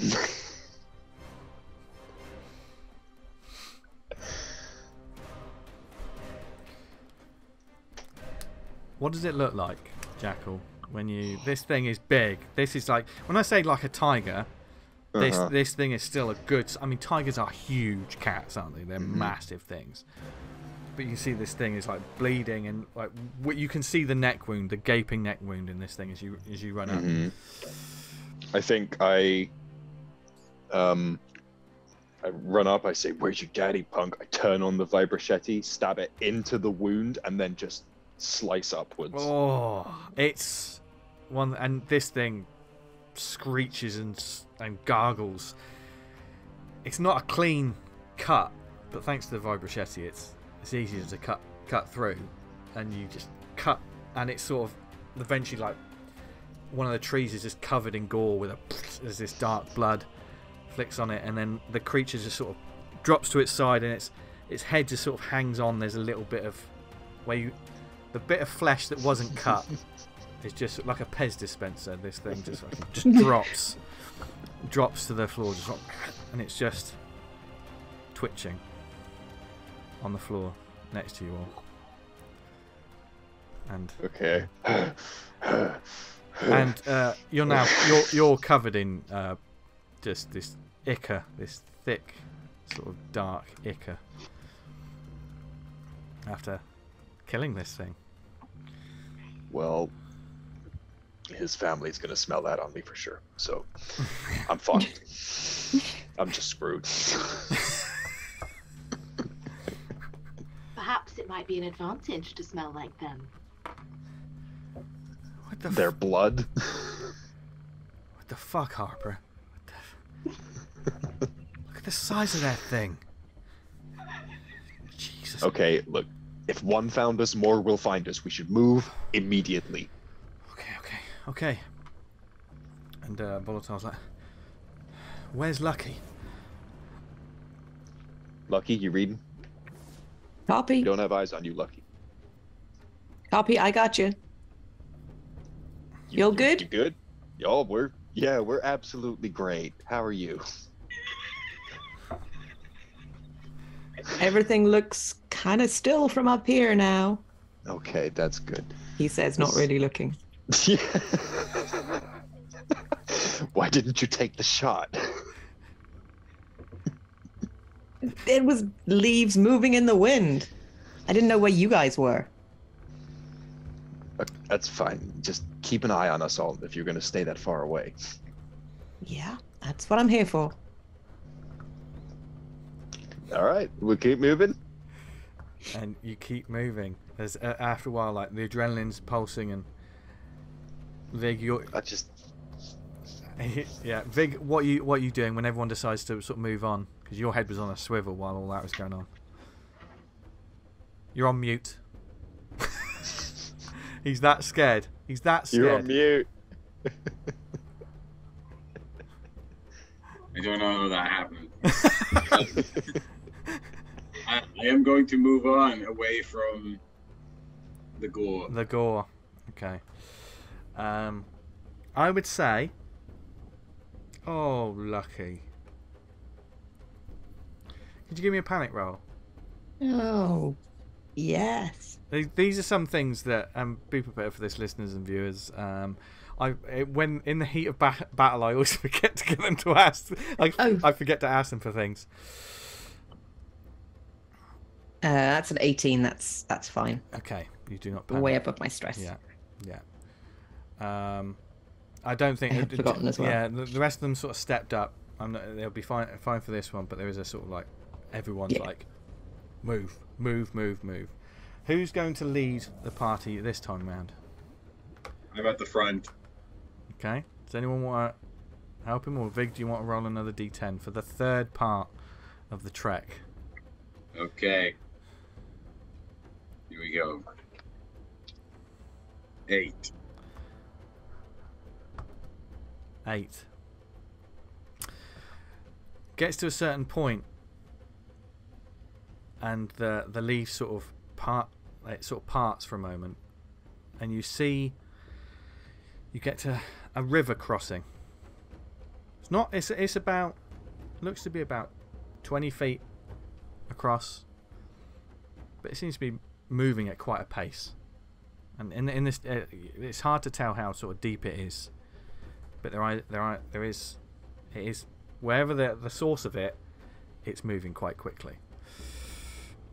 But you need to cross this. There doesn't seem to be an immediate part that you can see. Lucky you might have a better vantage point, although eventually at some point the rocks begin to descend. But you notice, Lucky, as you're walking across, because you're a little bit further away, you notice that further down the river seems to disappear into sort of caves, a rock system of some kind. So you could kind of climb over it on the rocks. Yeah. And they would, essentially, if they were going to do that, they would reunite with you in some ways. But the rest of you guys, because it's so dark, Lucky's the only one that can see this at the moment. The rest of you just see this fast-moving river like, oh, fuck, man, I didn't dress for swimming. Fuck. I'll tell him. I don't think swimming would be an optimal course of action to take. There's a route round on the rocks. You come this way, you can come up and over. And certainly, is Tank gonna be able to make it over? I'll be fucking fine. You can see he's the pain's kicking in again. It's all like, just go. All right. We'll take the rocks. So if you're going to rejoin Lucky, how do you want to do this? It's kind of like a same sort of climb up that Lucky made. Are you going to be helping each other? Are you going to? I think let's try and. Tank's going to need a hand, so. Well, Majestic's quite a chunky lad, so he'll probably help. Yeah. Tank. So. Can I keep a lookout at the rear while everyone's climbing? Yeah. And Lucky might also go up or over a little bit beyond and just sort of find another place to kind of perch and just be watching. Just on a swivel, so we've got 2 lookouts. Very good. That's fine. I want to be near the front with Vig. Okay. And I just want to, as we're sort of climbing, just sort of make conversation with Vig and be like, I understand you lost a friend back there. I'm sorry about that. That's a shame. I'm sorry about you losing your sergeant too. How you feeling? Honestly, I'm not feeling. I'm just thinking. That's the best way to be, kid. Best way to be. As long as we can get as many people out alive as possible, that might prove to be correct. I think as many as possible is the key phrase here. By all accounts, we should already be dead 4 times over. The crash, dead already. The monsters, dead already. Being stared down in the swamp, dead already. Crashes is my specialty. Clearly. We should have you on crashes more often. I grew up on the rim. And eventually, Jackal and Vig make their way up. But let's see how easily they make their way up. Could you both give me strength checks, please? Okay, so it's that to... Hang on. This is... The D100, yeah. Just give me a D100. You've got to roll below your strength. Oh, right, okay. 20. They're rolling like... 8. They're rolling like fire tonight, everyone. I wanted some juicy critical fails. So I'm not getting what I want! If we have like a critical fail now, it's just going to be all of like your venom. Yeah. With that, you know, you begin making it because you can start helping others up as well. Harper, you're the last to climb up. Just give me a strength check. Unless if someone wants to assist, she can have it with advantage. Yeah, I'll help. Oh. 56, not doing good. 84, not doing good. Uppies! Robert in the river! Uppies! Harper's got a fair bit of like little gear on and stuff, and you're trying to help her, Vig, up, but Harper, you're at one ledge you slip, and you fall, and you sort of crack your shoulder for 2 more points of damage. Sweet. I have 3 health. On your first track of health. Okay, so you haven't taken off a wound yet, have you? No. No. But she's taken some damage, and certainly you can start to feel the wear and tear on your systems, because Harper's, I mean, as Sarah said, she's a bit of a patchwork. She's a patchwork, and you can feel like some of those seams begin to tear a little bit. And you might have to lose 1 bit of your gear if you're going to get up this. What do you want to lose? It would be a bit cheeky to be like, I'm just gonna leave my flint hatchet. You could. You know, my mechanically, I'm just gonna say, in order to get up without another check, a gun. You can leave whatever you want, but you'll lose something. Can it just be my flint hatchet? If you want to leave that, yeah. Okay. Yeah. You sort of drop it and think, well, I don't want to land on. If I land again, I don't want to land on that. Yeah. And she takes out the smutty book she has and is like, no, this is too important. Valuable research needed. How am I gonna understand these humans if I don't keep them smart? Well, this group that you're with, I don't know how you're going to understand them anyway, because I've given up on that, and I'm only 1.5 sessions in. Right, okay. But you eventually make it to the top, and Lucky, you can guide them across this river as they've all made the checks to get up there. Mm-hmm. You're going to make the final check. Cool. To guide them across. How do you want to do this? It's a delicate balance to get them all across without someone tumbling, spraining, breaking something. You're fairly certain you can get them all across without anything too bad, but there might be some bumps and bruises. That's cool. I'm kind of seeing it as a strength-based exercise because we don't have 50 feet of rope for some reason in this game. It's almost But- like a rock climbing sort of exercise anyway, just to sort of... Can I be using wilderness survival Yes. on top of that to say, here's a good handhold and Yeah. that's a good rock? That's that sort of totally stuff? that's totally what you can do. Can I pass you some? I've got some paracord. Ooh. 100 meters of. Or you can tie yourselves together if you wish, and then all go into the river at the same time when I fail this check. With that, you get it with advantage. Hey! 2 opportunities to mess up. Lizzie looks worried. I am. These guys have been really... We're going to be good. We're good. 26 26. against a 49. Yeah. Yeah. Yeah. Surviving is something that Lucky's very good at. And this time he leads them all across, and eventually with the paracord as well. You all reach the other side safely. There's a couple of times when, especially when tanks sort of moving across with some of the bigger guys, like you see the rocks sort of like moving, and you see when the rocks hit the river, they're gone, and then they move quickly. It's almost like if you were caught in this river, you're gone. It would have the current would have taken you pretty quickly. But you get to the other side and can continue on for the last leg of the journey. It's hard going. You're starting to get exhausted. But who wants to lead the way? I'm still up front. I don't mind. If you want to, I was gonna make Volatile roll for it. But, Yeah, make him. yeah. Well, okay, Volatile's going to be at the front. So, Jackal, could you give me a D10 roll, please? 9. Just to say that Frank will have kind of taken his flanking position again. Okay.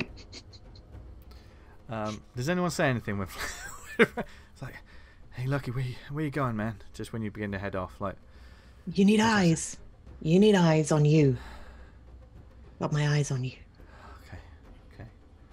And you see, like, Told you Majestic. the last thing was coming, didn't I? Yeah, So, you yeah, know. man. Yeah, It's true. yeah. Keep them sharp, man. Always. And you see that the squad are looking pretty tired now. As you, and then Lucky turns and disappears. Kind of. Wink. And kind of, you got this. You got this, guys. So proud of you. You got this. Your eye is still malfunctioning. Somebody. Yeah, well, yeah. Later. We'll Yeah. save that one. Put a pin in it. Okay. As you move forward and you begin to start to see, you think there's a certain point, and this is hard. Everyone's getting tired now, and you start to see these small signs in the tops of the trees. They look to be like markers of some kind. Definitely, you get the sense that you're going in the right direction. That these are markers that, and Harper, you would know this is markers that the scientific outpost would put to the notifications of things, and you start to see there's a couple of red symbols. And Jackal just full. Wow, It falls flat on my face again. it's interesting. He falls actually. That he's the one that falls because he's the one that rolled. Oh, As you start to see lights sort of in the distance, and there's like, oh, thank fuck, we gotta go, man, we gotta go, and they're constantly like looking behind, and everyone has the sense that it's only a matter of time. If one of them came, then there's going to be more coming. Could everyone, apart from Lucky, give me a speed check, please? Great. this is my worst stat. Lucky, could you give me a speed check for the rest of the Marines? Just one roll for the rest of them. Just straight. Just straight. Nope.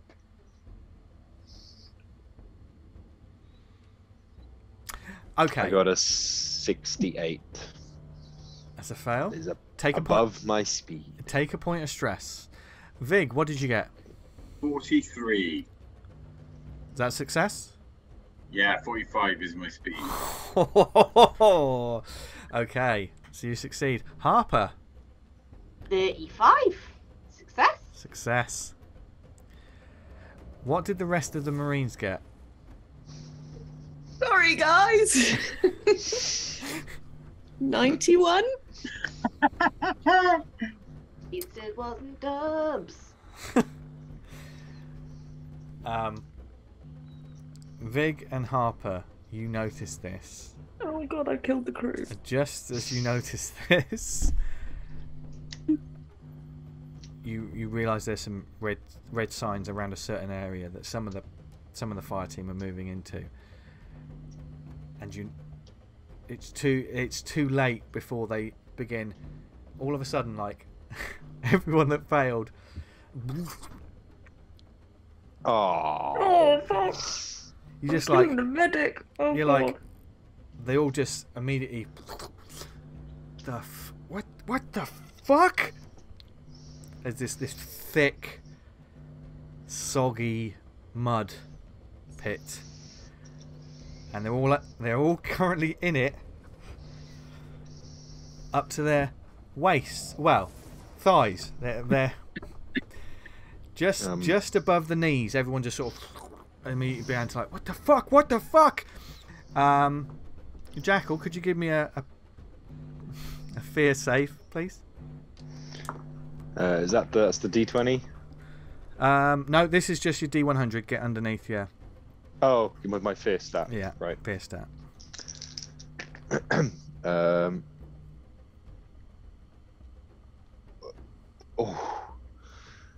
My fear is 46. I got 43. You don't panic. But some of the other Marines are like, what the fuck? Like, one of them just trying to pull their like SMG like out. They're like, oh my god, oh my god, oh my god. And like, you see like High Noon sort of looks over and she's like, what the hell is going... Oh shit. Oh shit. And they're currently all in this swampy soil like quicksand. Which means we're going to have a bit of a skill challenge. Check. Imagine, if you will, that these are death saves. The first to 3 decide your fate. 3 successes, you make it out. With every failure, you sink a little lower. This I killed the party. I'm so sorry. Can I try? Have we still got that rope? Can I try and assist? You still have that rope, so... And Harper did not sink. No. Lucky, you see this. You see them all just sort of like a bunch of them just almost... It's almost like they just wandered and just sank, and all of a sudden a couple of them like... Is it literally just like Harper and Lucky? Harper and Vig. Nobody else? Harper and Vig. The actual full-on Marines Yeah. are in it. The only Marine who isn't in it is currently somewhere in the trees. Fucking hell. So, And is Jackal in it? Yeah, I'm in it. Jackal's in Oh, it. shit. Right. Can I try and throw the rope? I think she's probably going to aim it at Jackal. Yeah. I don't... That's very kind. Yeah. Thank you. And I would imagine... No, don't take it. It's not being polite or anything. Yeah. It's just because he is like the most senior person. Yeah. I would I know. imagine, like, the way it's happened as well, Harper and Vig were sort of skirted around it, and as they skirted around it, the Marines just sort of ploughed into it and sank down. So they just, so Harper and Vig just sort of turn around and just see a lot of very well armed people looking like they're very uncomfortable right now. Okay. I go to grab this rope that's been chucked in my direction. Okay. This is how we're going to do this. So, Jackal, you get to make a strength check with advantage because Harper's helping you. Have you got anything that can help? Anchor it. Yeah. Yes, you can. Yeah, you can She's gonna totally. Yeah. anchor it around, like, if there's a tree. Yeah. So she can anchor it around the tree and hold on to the other end. Yeah. Do I also count as help? Well, you can't have double advantage, but I will say this: if you want to help Vig, if you're willing to help as well, Vig, he can add 10 to the roll, as well. Ooh. So, have you got anything, Jackal, that can help you with this particular? We could, like, pull. I don't think so, other than athletics, maybe. Athletics, I would allow athletics because it's going to take a lot of. Yeah. So that would be +10, and then an extra +10 from Vig. Vig, yeah, with advantage as well. I'm being very generous. With advantage. Yeah. But that's because the players. Yeah, I was like, I was half considering. I was like, I don't mind too much making an advantage roll of 51 rather than 61, which is what it would be if Vig helped me. If Vig can help other people out instead, like High Noon, for example. Are you Tank. getting Jackal out first? Oh yeah, me first. I'm just saying, if Vig doesn't help me, then Yeah, will I be able to help I knew now? I think yeah. Hold off, Vig, because you might be needed elsewhere, and Okay. I think Okay. this rope will be good Just enough. gonna lean against a tree. Charlie horse there. Yeah. Don't fuck up now.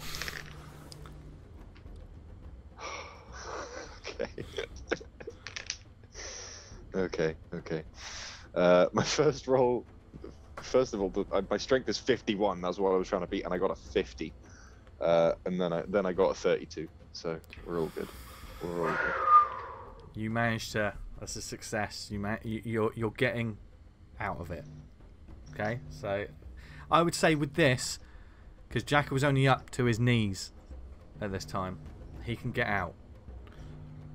So what do the rest of you do about the others? Right. So I'm Lucky gonna is say booking high it noon. down from the mountain, or High noon from and across Yeah. Okay. towards them to try and help. Okay. Let's get out this list of Absolutely. Marines to see who makes it out, shall we? Oh no! Because no! Because they're. No, with these dice. I'm gonna get my pen out just in case I need to cross anyone off. Oh no! In that case, can we say that Matt, because he didn't forego helping me there, gives +10 to one individual on their roll getting out instead? Okay. Okay. So we're gonna have a lot of individual rolls right now. I am recruiting new dice. And this is the way we're going to play it, just to keep things moving forward and to keep things fun and a little bit tense. Jackal had the 3 times death saves.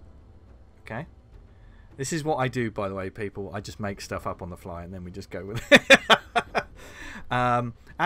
We're essentially rolling for all of these NPCs. They are all going to get 1 chance to get out. Okay? Okay. They have to make a strength check, but they can all get advantage because of the rope, Okay.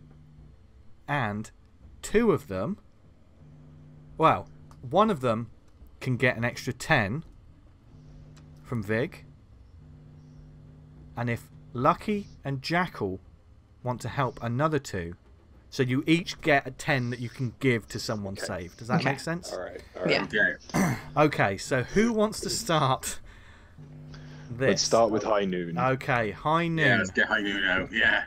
Definitely. So you're rolling with advantage. You have to beat. What does High Noon have to beat?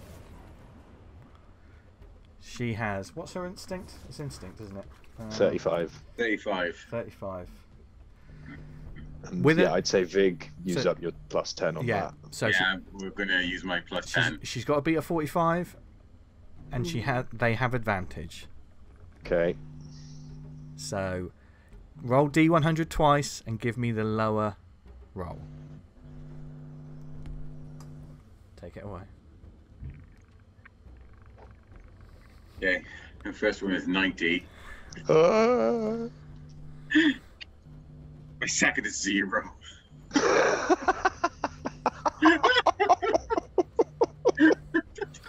Hang on. What was on the dice? Oh, no. What was on the dice? What do your dice read? 0, 0. And then a 0? So is it 2 zeros and then another 0? No, just 2 zeros. Did you roll 2d10? Oh no. That's what a D100 is. Yeah, okay, I rolled a D100. Okay. So can I roll those again? Yeah. Well, just Sorry. just roll the roll the d100 and a d10. Just roll the d10 with it. Should I roll them both, yeah? I kind of keep the 000. keep the 00. Keep the 00. Just a double 0. Just add a 10 to it. 26. Oh, you Oh, got 20. oh, You got. Oh, No. yeah. Oh wait, Six. yeah. He's beat it. That anyway. was a journey. I don't know about you guys at home, but that was a real journey. Find dice complex. Just roll a d10. 26. Say a lot of things. Somebody said roll a D100 and roll a D10. High Noon, obviously pretty stressed. It scrambles out. Oh, thank God. The medic has made it out. Okay, Okay. looking at the list. Workbench is next. I'm just working through this. Are we gonna waste a 10 on? I'm not workbench? using my 10 on work. I'm saving my 10 for tank. Why would saving tank? He's got a busted leg. I'm going to use my 10 on He's still volatile. been super helpful. Yeah. I mean, if you're asking my opinion, he's holding us back, but it's your decision. I mean, I kind of agree with the robot. Okay, So it's 35, yeah? 35. With advantage. Are you adding your plus 10 to this? I don't think so. No. It's up Okay. to you guys, because it's your plus 10. That is 25! Workbench, my dude! Workbench. 25, 28. The radio operator makes it out. Oh yeah, he was useful, right?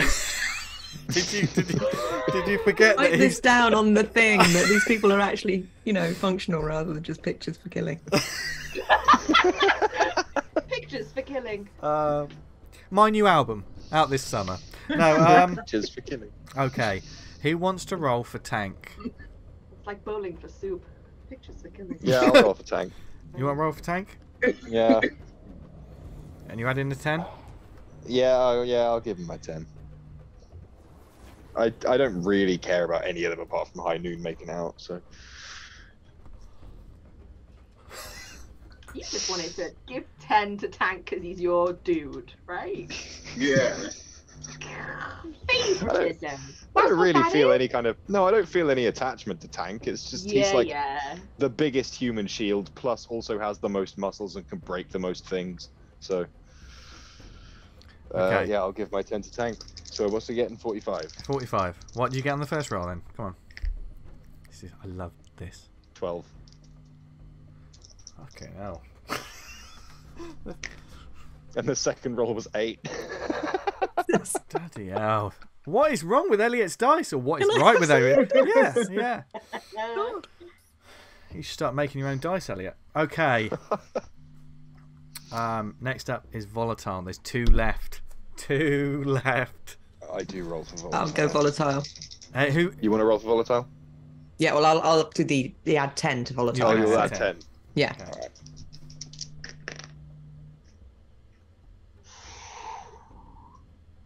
That's a 63. And that's a 69. Maybe it's not my dice, maybe it's me. Oh my god. Good thing I didn't add Just 10 as think. well. That would have been a waste. Oh, jeez. Volatile, Oh no. due to her nature, she sort of panics a bit, and she's sort of scrabbling as well, and she's starting to go under, and like she's threatening, almost like as she's going, oh god, she's panicking, and like, and she's trying to pull out her weapon as well, and every time she's panicking, it's dragging her further down, and she's grabbing out for Majestic. Would someone like to make Majestic's roll, please? Yeah. This is just a straight 35, isn't it? Well, 35 with advantage. With advantage, yeah. New dice. Fresh from the bag, not warmed up. If I will say this. Yes. What did you roll first, Lizzie? That was only one set. Okay. That was a 68. 68. I will say this, just to add a little bit of spice and flavour to it. If Majestic, because the way I just laid this up, if Majestic critically succeeds, he'll pull Volatile out. Ooh. That's not going to happen. Nope. Oh. Nope. 94. Oh. Majestic is useless. Majestic actually pulls Volatile under. Yeah. Despite Majestic couldn't being shoot at a higher anything. You see these two Oh, panicking man. and they're scrabbling, and Harper, you see the cord just, it's just, and it's not long before they both disappear below the surface, and the cord eventually just sort of, it's ever so tight for the longest amount of time until it begins to slacken a little bit. Wow. and they don't turn back up. And High Noon's like, what the hell? Where'd they go? Where'd they go? And Workbench is like, oh god, no. But they don't. And then, somewhere in the distance, you begin to hear a noise. Ice cream truck. Oh no, that's not an ice cream truck. Hiya! From behind where this patch of mud is, you're all on the other side of it, and you see something just step out, something huge. Big Mama. The Big Mama arrives, and it stops right in front of where this soft patch is, and you can see it sort of like goes, and as it does so, like drool, you see this big tongue sort of loll out, and it's like seems to be struggling to find the scent of something before it looks back, kind of in the direction of where Tank is, but it's like it can't. And he's like, is that fucking thing looking at me? It smells your blood. Say what now? It smells your blood. As this creature sort of slowly moves back and then turns and disappears into the leaves of the jungle.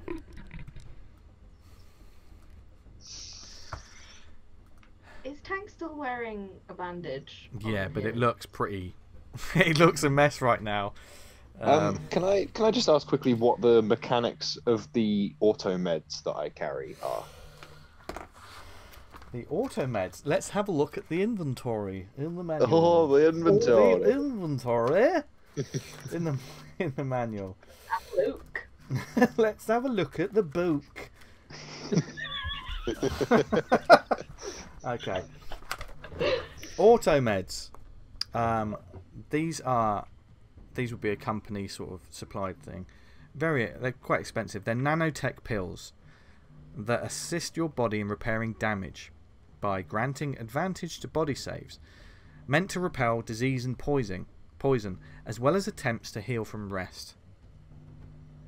So basically, at some point, they will, when you're healing up, these things will help. You'll be able to help more. So I can't have Tank pop one and his leg will suddenly stop bleeding. No, the pain's gone. I mean, you're gonna need, like, High Noon's done what she can at the moment, but she needs to get him somewhere to disinfect the wound. And need to get somewhere. It's like I need to get him to a med bay or some sort of Yeah, I know, but we've literally just had the thing come through the thing, and how far? You can we're like see. You can 3/4 the way? see like some sort of light, artificial light in the distance. You're right. It's, You're almost okay, then we were like, anybody else see that light? Yeah. Okay, I see let's the go. light. Come on. This could be a Which good... way did the creature go? Compared, if we're here, then there's mud, then there's the destination. Yeah. Yeah. You're on the other side of the mud. Hmm. Okay. The creature went back the way that you came. Okay. So it's almost like it followed you all Okay. the way So up until we've the already point. crossed the mud. You and crossed it the came- mud. Yeah. Okay. Cool. But you definitely got the So- sense of like this thing knew it wasn't going to just walk forwards. It knew the danger and disappeared.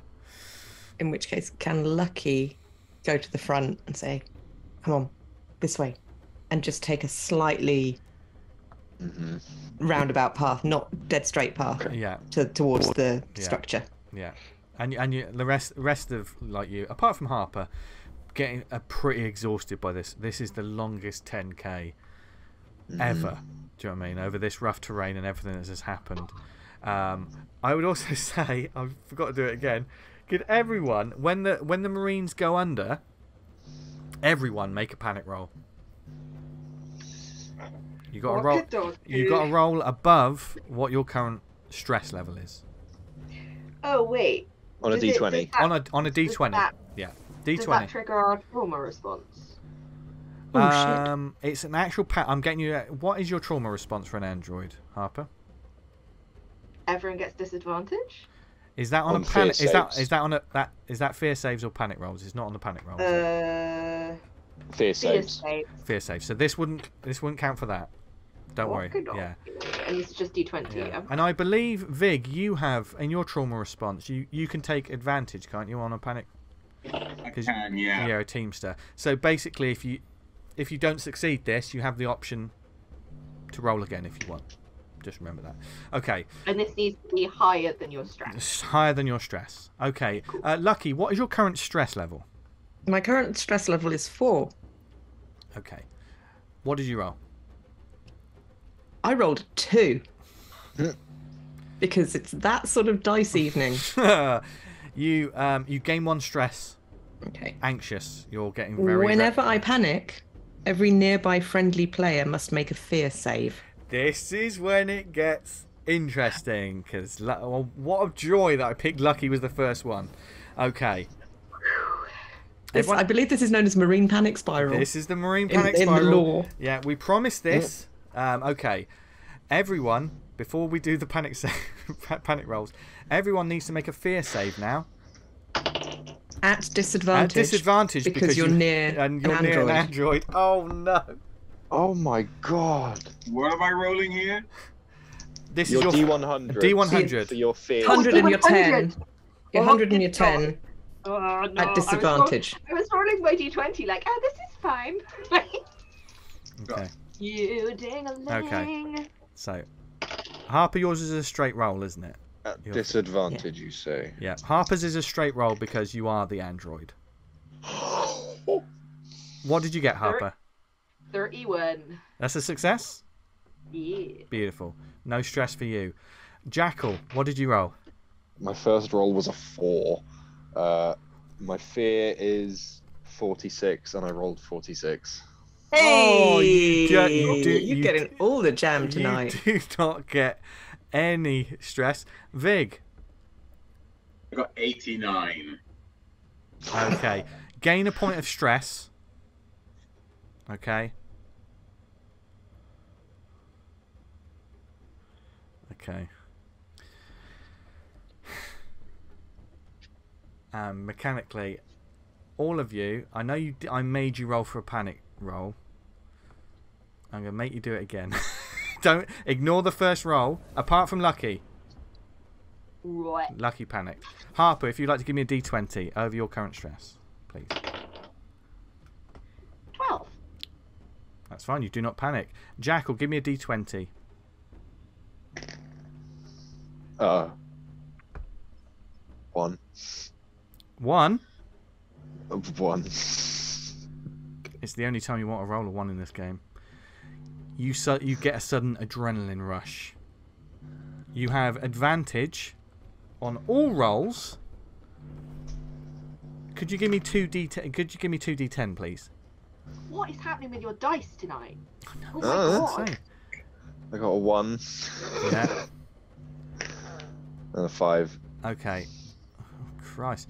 So for the next 60 minutes in game time, you have advantage on all rolls.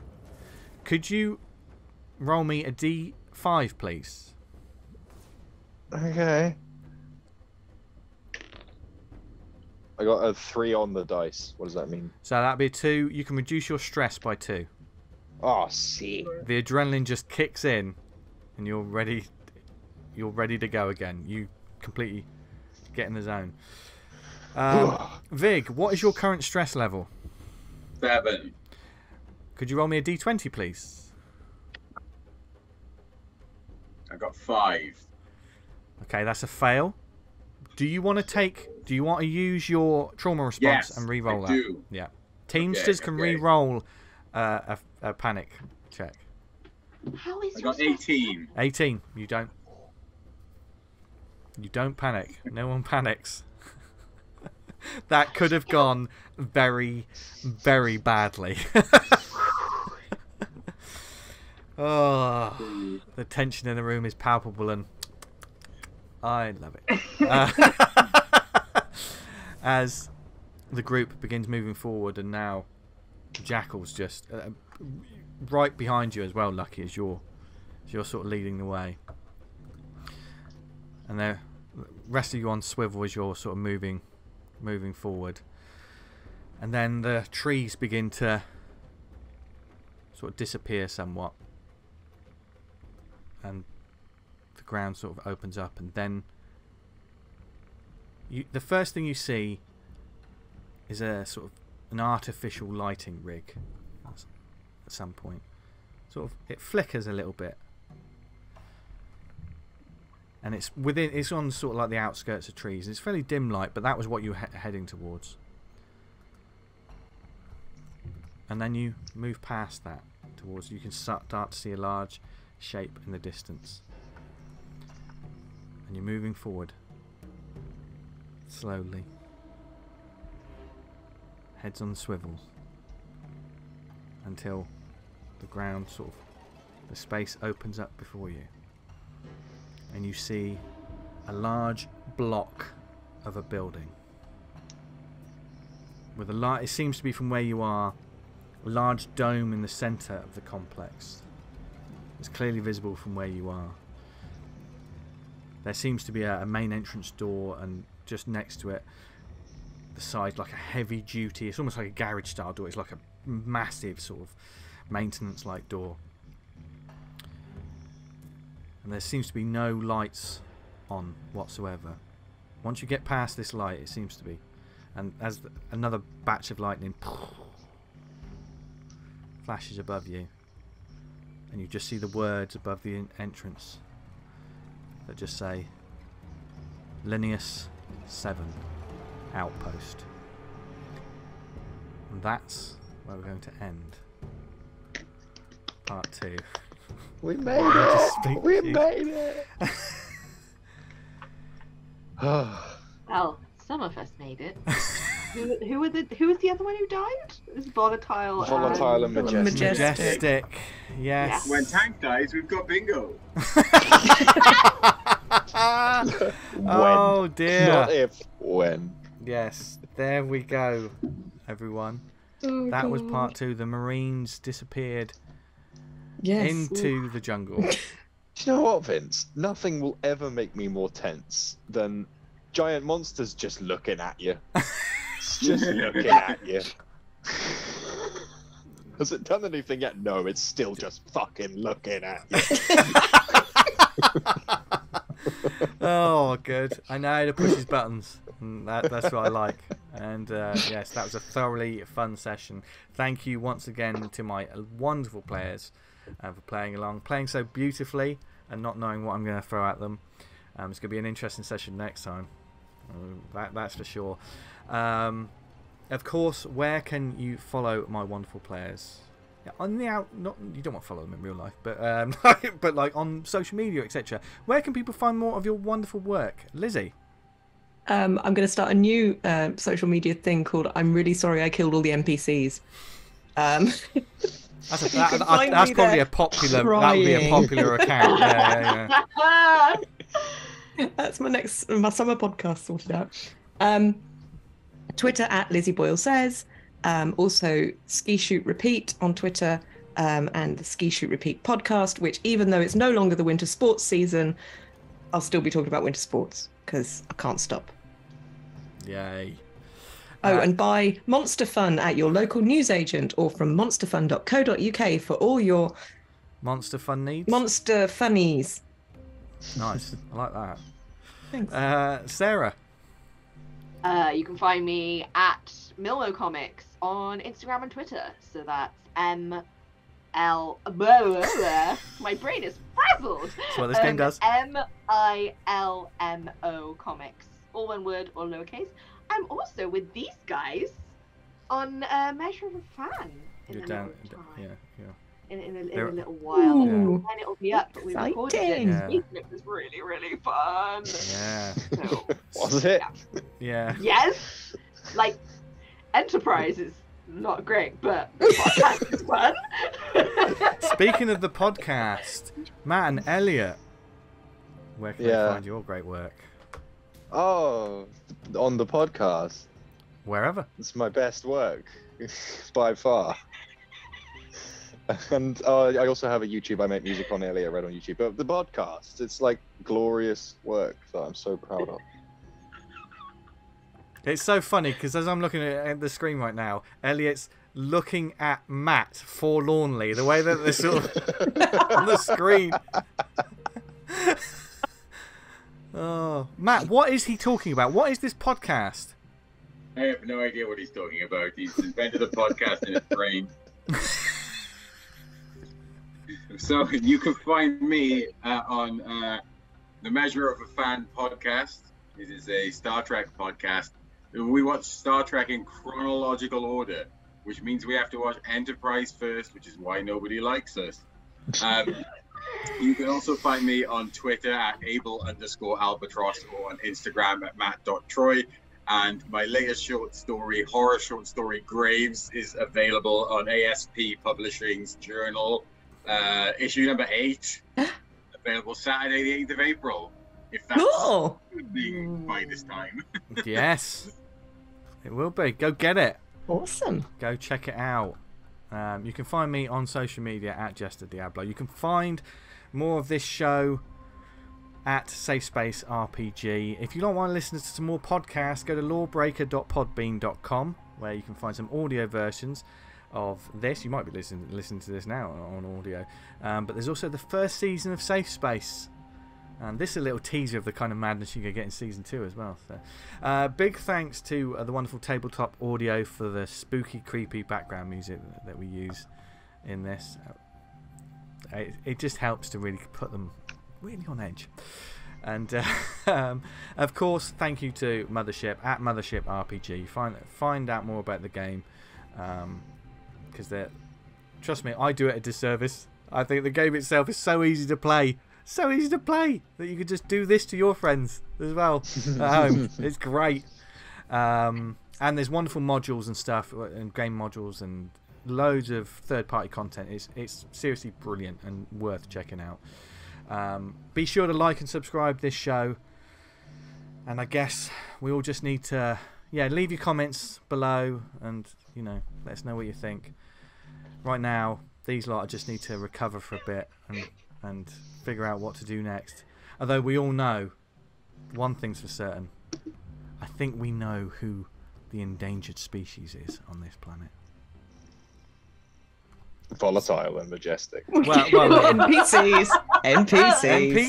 NPCs not welcome here. See you next week. Bye. Bye. Bye.